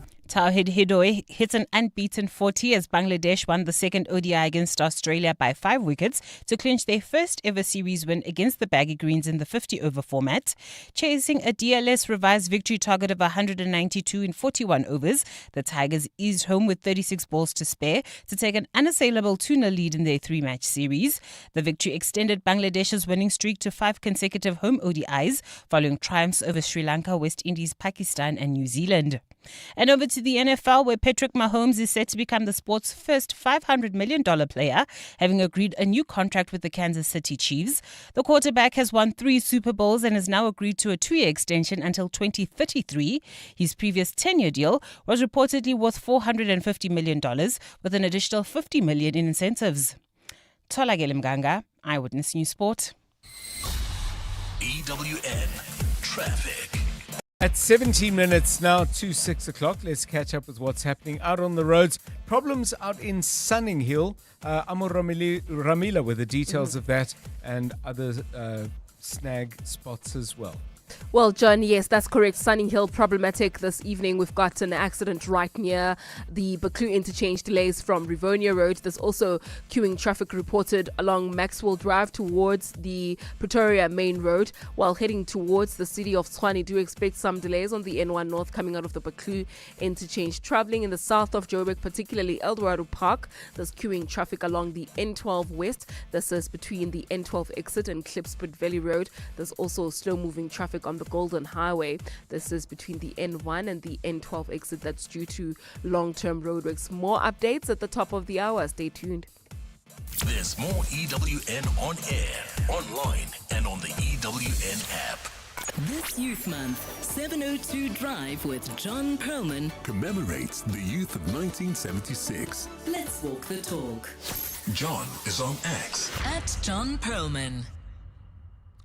3 hours and 16 minutes before the ref blows the whistle in the Azteca Stadium in Mexico City. Just before that, the Bafana players will be in the dressing room taking stock and thinking about the game ahead. I would suspect they can't wait to get out on the pitch. From what I hear from professional athletes, the waiting eventually becomes the hardest thing. But 5 minutes before they go out, you got a chance as the dressing room DJ to play them one more song to send them on their way with everything they need to take on the host country.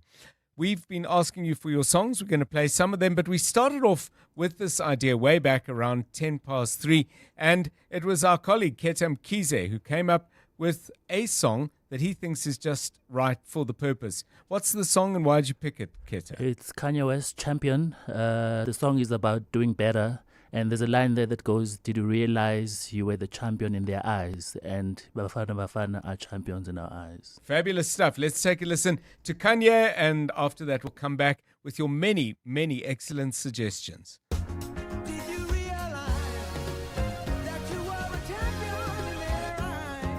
Yes, I did. So I packed it up and brought it back to the crib. Just a little something, show you how we live. Everybody want it, but it ain't that serious. That's that. So if you gon' do it just like this. Did you realize that you are a champion? You don't see just how wild the crowd is. You don't see just how fly my style is. I don't see why I need a stylist. When I shot so much I can speak Italian. I don't know, I just want it better for my kids. Sound of Kanye, and lovers of 1970s rock will recognize the sampling from the band Steely Dan. Great stuff. Your songs in a moment. This is 702 Drive.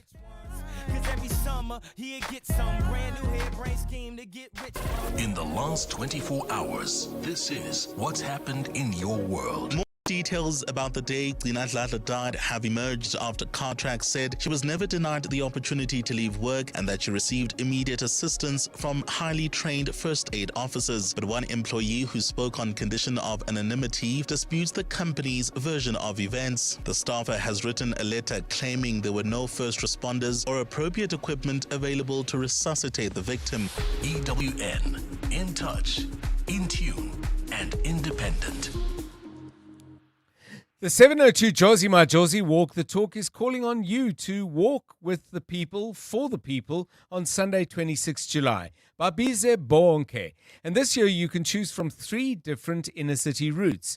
The 15-kilometer Mandela Bridge route takes you from Ellis Park through town, up to and through the Constitution Hill precinct, down to Bromfontein and over Mandela Bridge. Then it's through Newtown and past the Market Theatre and back to Ellis Park. So whether you're taking on the 15K, 5K or 8-kilometer route, enter now on primemediaplus.com and get ready for the 702 Jozi Majozi Walk the Talk, hosted by the City of Johannesburg.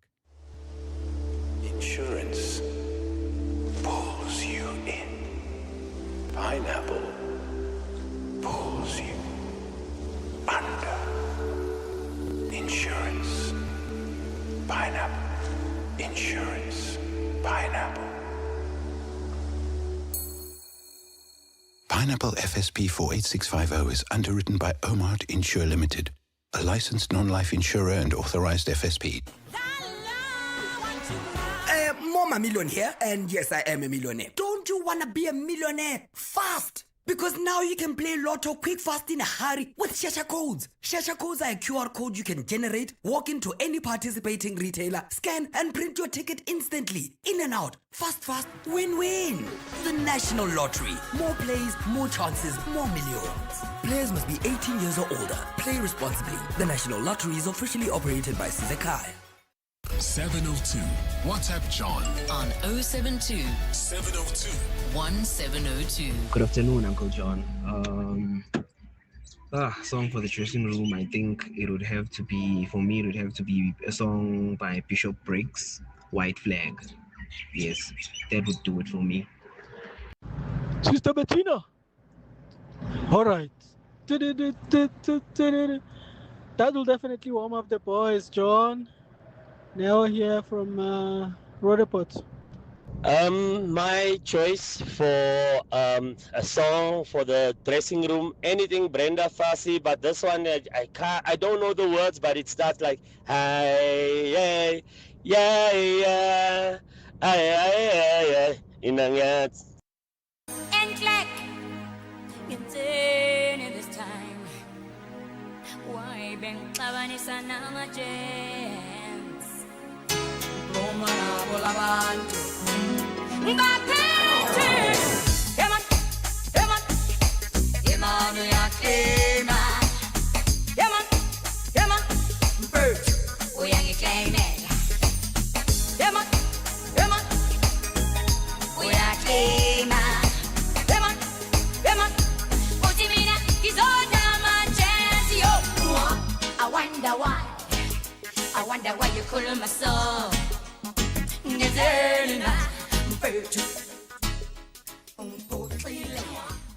That's my winner so far, I have to say. Alma Jens, Brenda Fassie from 2002. That was a World Cup year, by the way. Maybe this is all prophetic. The last time we actually qualified for a World Cup. I know that we played in 2010, but that was the last time that we actually got there by battling through the groups. Okay, let's see what else you've got for us. This is from Linda, one of a couple of people saying this Queen song, it always gets used and it never fades away. Let's listen. I've paid my dues time after time. I've done my sentence, but committed no crime and bad mistakes. Yeah, Queen with We Are the Champions. We'll get to that big chorus in a moment, but let me just share with you some other predictions. Mondi says Spain to win the World Cup. Will they hear this song?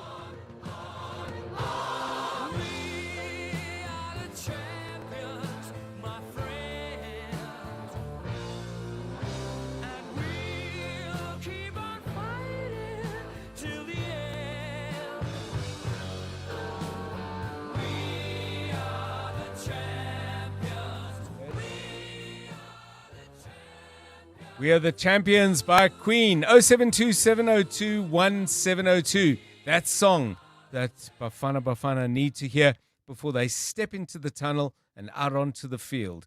Take it away, dressing room DJs. Lesizwe sasemzantsi Afrika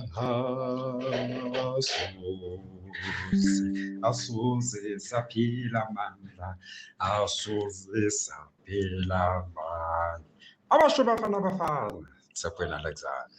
I don't know what Sia Kolisi sings when the Springboks come out to play, but I always find that chanting or singing really spurs on the guys in the tunnels. I think we need a similar sort of vibe from the Bafana team. Hi, John. For me, the song to play would be Eyes of the Tiger. People older like me will remember it.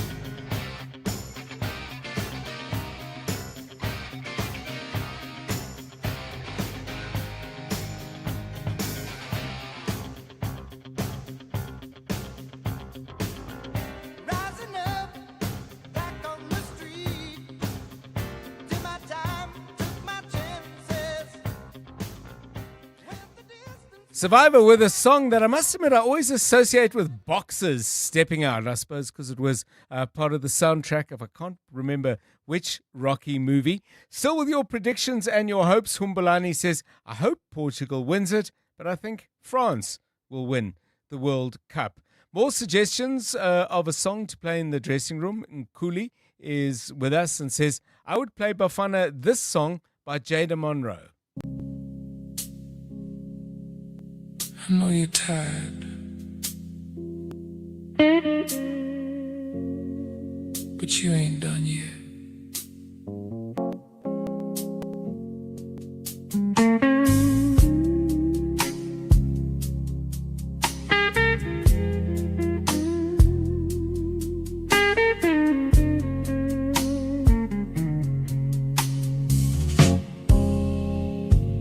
Some days are heavy, some days are long, some days you wonder. So that's Jada Monroe with Keep Going. I have to say, Nkuli, I would play that in the dressing room about 45 minutes after the team has returned, having beaten Mexico 2-1, and they are in that kind of thing where the euphoria is disappearing. Maybe 45 minutes is optimistic. We might need an hour and a half or so, and they've got to start thinking, okay, that's job done. 2 more to go. Czechia next, and then we've got to do the business against South Korea. I might have got the order of those wrong. We've got a call here. No, we'll take that call in a moment. Let's use one more of your voice notes, please. Good afternoon, Ntate John. The song of Bafana Bafana, it's for John Craig and Savuka. Ipola letu. Go Bafana Bafana, we're behind you. It's me, Jeff Kwai from Tutuman, Alexander.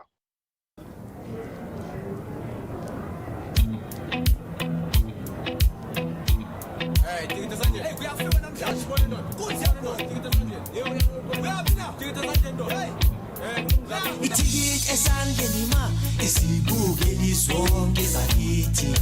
Itikit esandleni ma isibukeli sonke zakithi.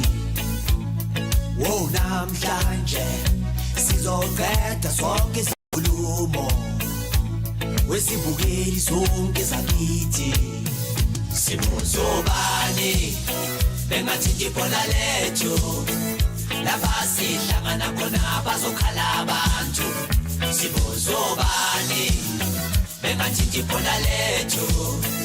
Lapha sihlangana khona bazotela ingane. Sibuzobani ngathi thathena. Johnny Clegg and Sipho Mqunu, Jaluka, Ibola Letu, and Tulani has also got Johnny Clegg on his mind for the change room. What you got for us, Tulani? Good afternoon.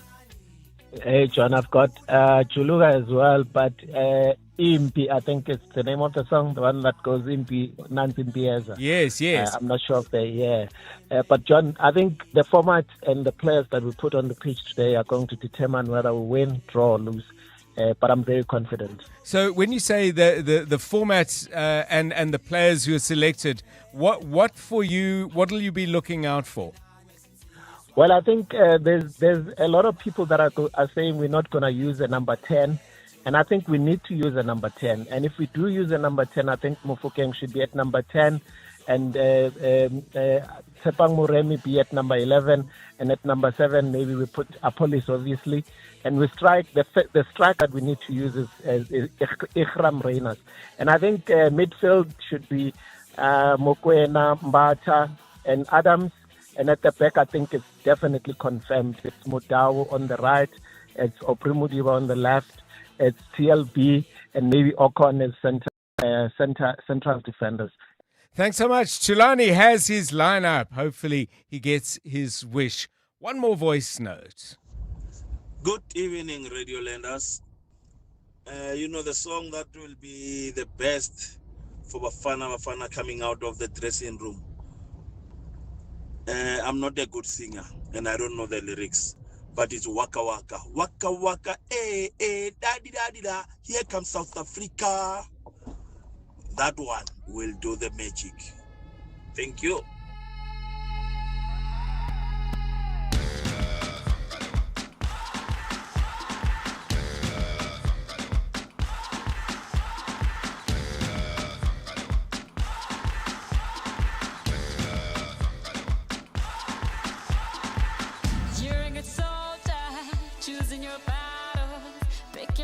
off and dust yourself off and back in the saddle. You're on the front line, everyone's watching. You know it's serious, we're getting closer, this isn't over.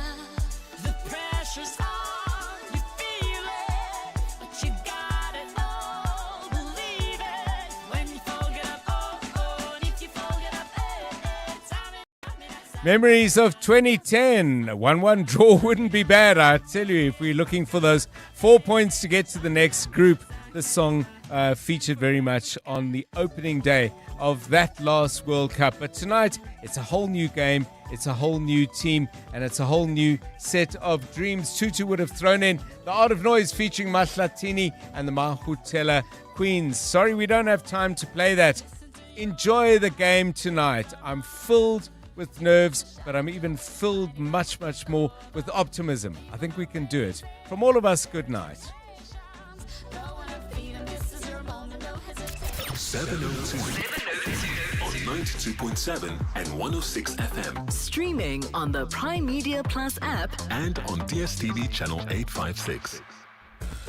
Ray in for Stephen on The Money Show. Now, The Money Show with Stephen Curtis is brought to you by ABSA Rewards. Get double cash back when an African team scores and wins at the FIFA World Cup 2026, courtesy of Visa. T's and C's apply. Well, coming up in your program, a solid year performance for Alex Forbes. I'll be chatting to their CEO about their great results. Then SpaceX, here's the big story. SpaceX launches its IPO tomorrow, finding out what to expect. Rudy van der Merwe takes a look at the markets as well. The ECB raised their rate. Talking about households later on and finding out whether the average household is able to survive financially. And then in our investment school, asking, are we listening to too much news? Is there too much noise out there? Is it not time just to get down and dirty and start to invest? So all this and more coming up, but first, your latest Eyewitness News. Good evening, I'm Maki Malapo. A 25 million rand tender awarded to a contractor via a telephone call in the Northwest has been declared invalid. In 2019, the Ditsobotla Municipality awarded a tender to Wrench Close Corporation for the refurbishment of the Beesus Flay wastewater treatment plant.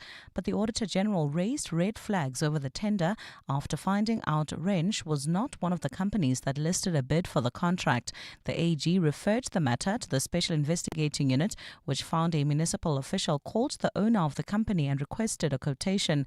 The Special Tribunal, which presides over SIU matters, has ruled the contract as unlawful. SIU spokesperson Selby Mahoto. The Special Tribunal ruled that Wrench Close Corporation, owned by Rashida Sader, must repay all the monies due to the municipality, including profits from the contract. Sader is personally responsible and liable for the municipality's losses. In the capital, the Madlanga Commission has heard details of a rogue operation carried out by Gauteng Traffic Police Inspector Samuel Mashaba to recover stolen gold. WhatsApp messages presented at the Commission revealed that Mashaba and 3 police officers were paid to conduct the operation at OR Tambo International Airport.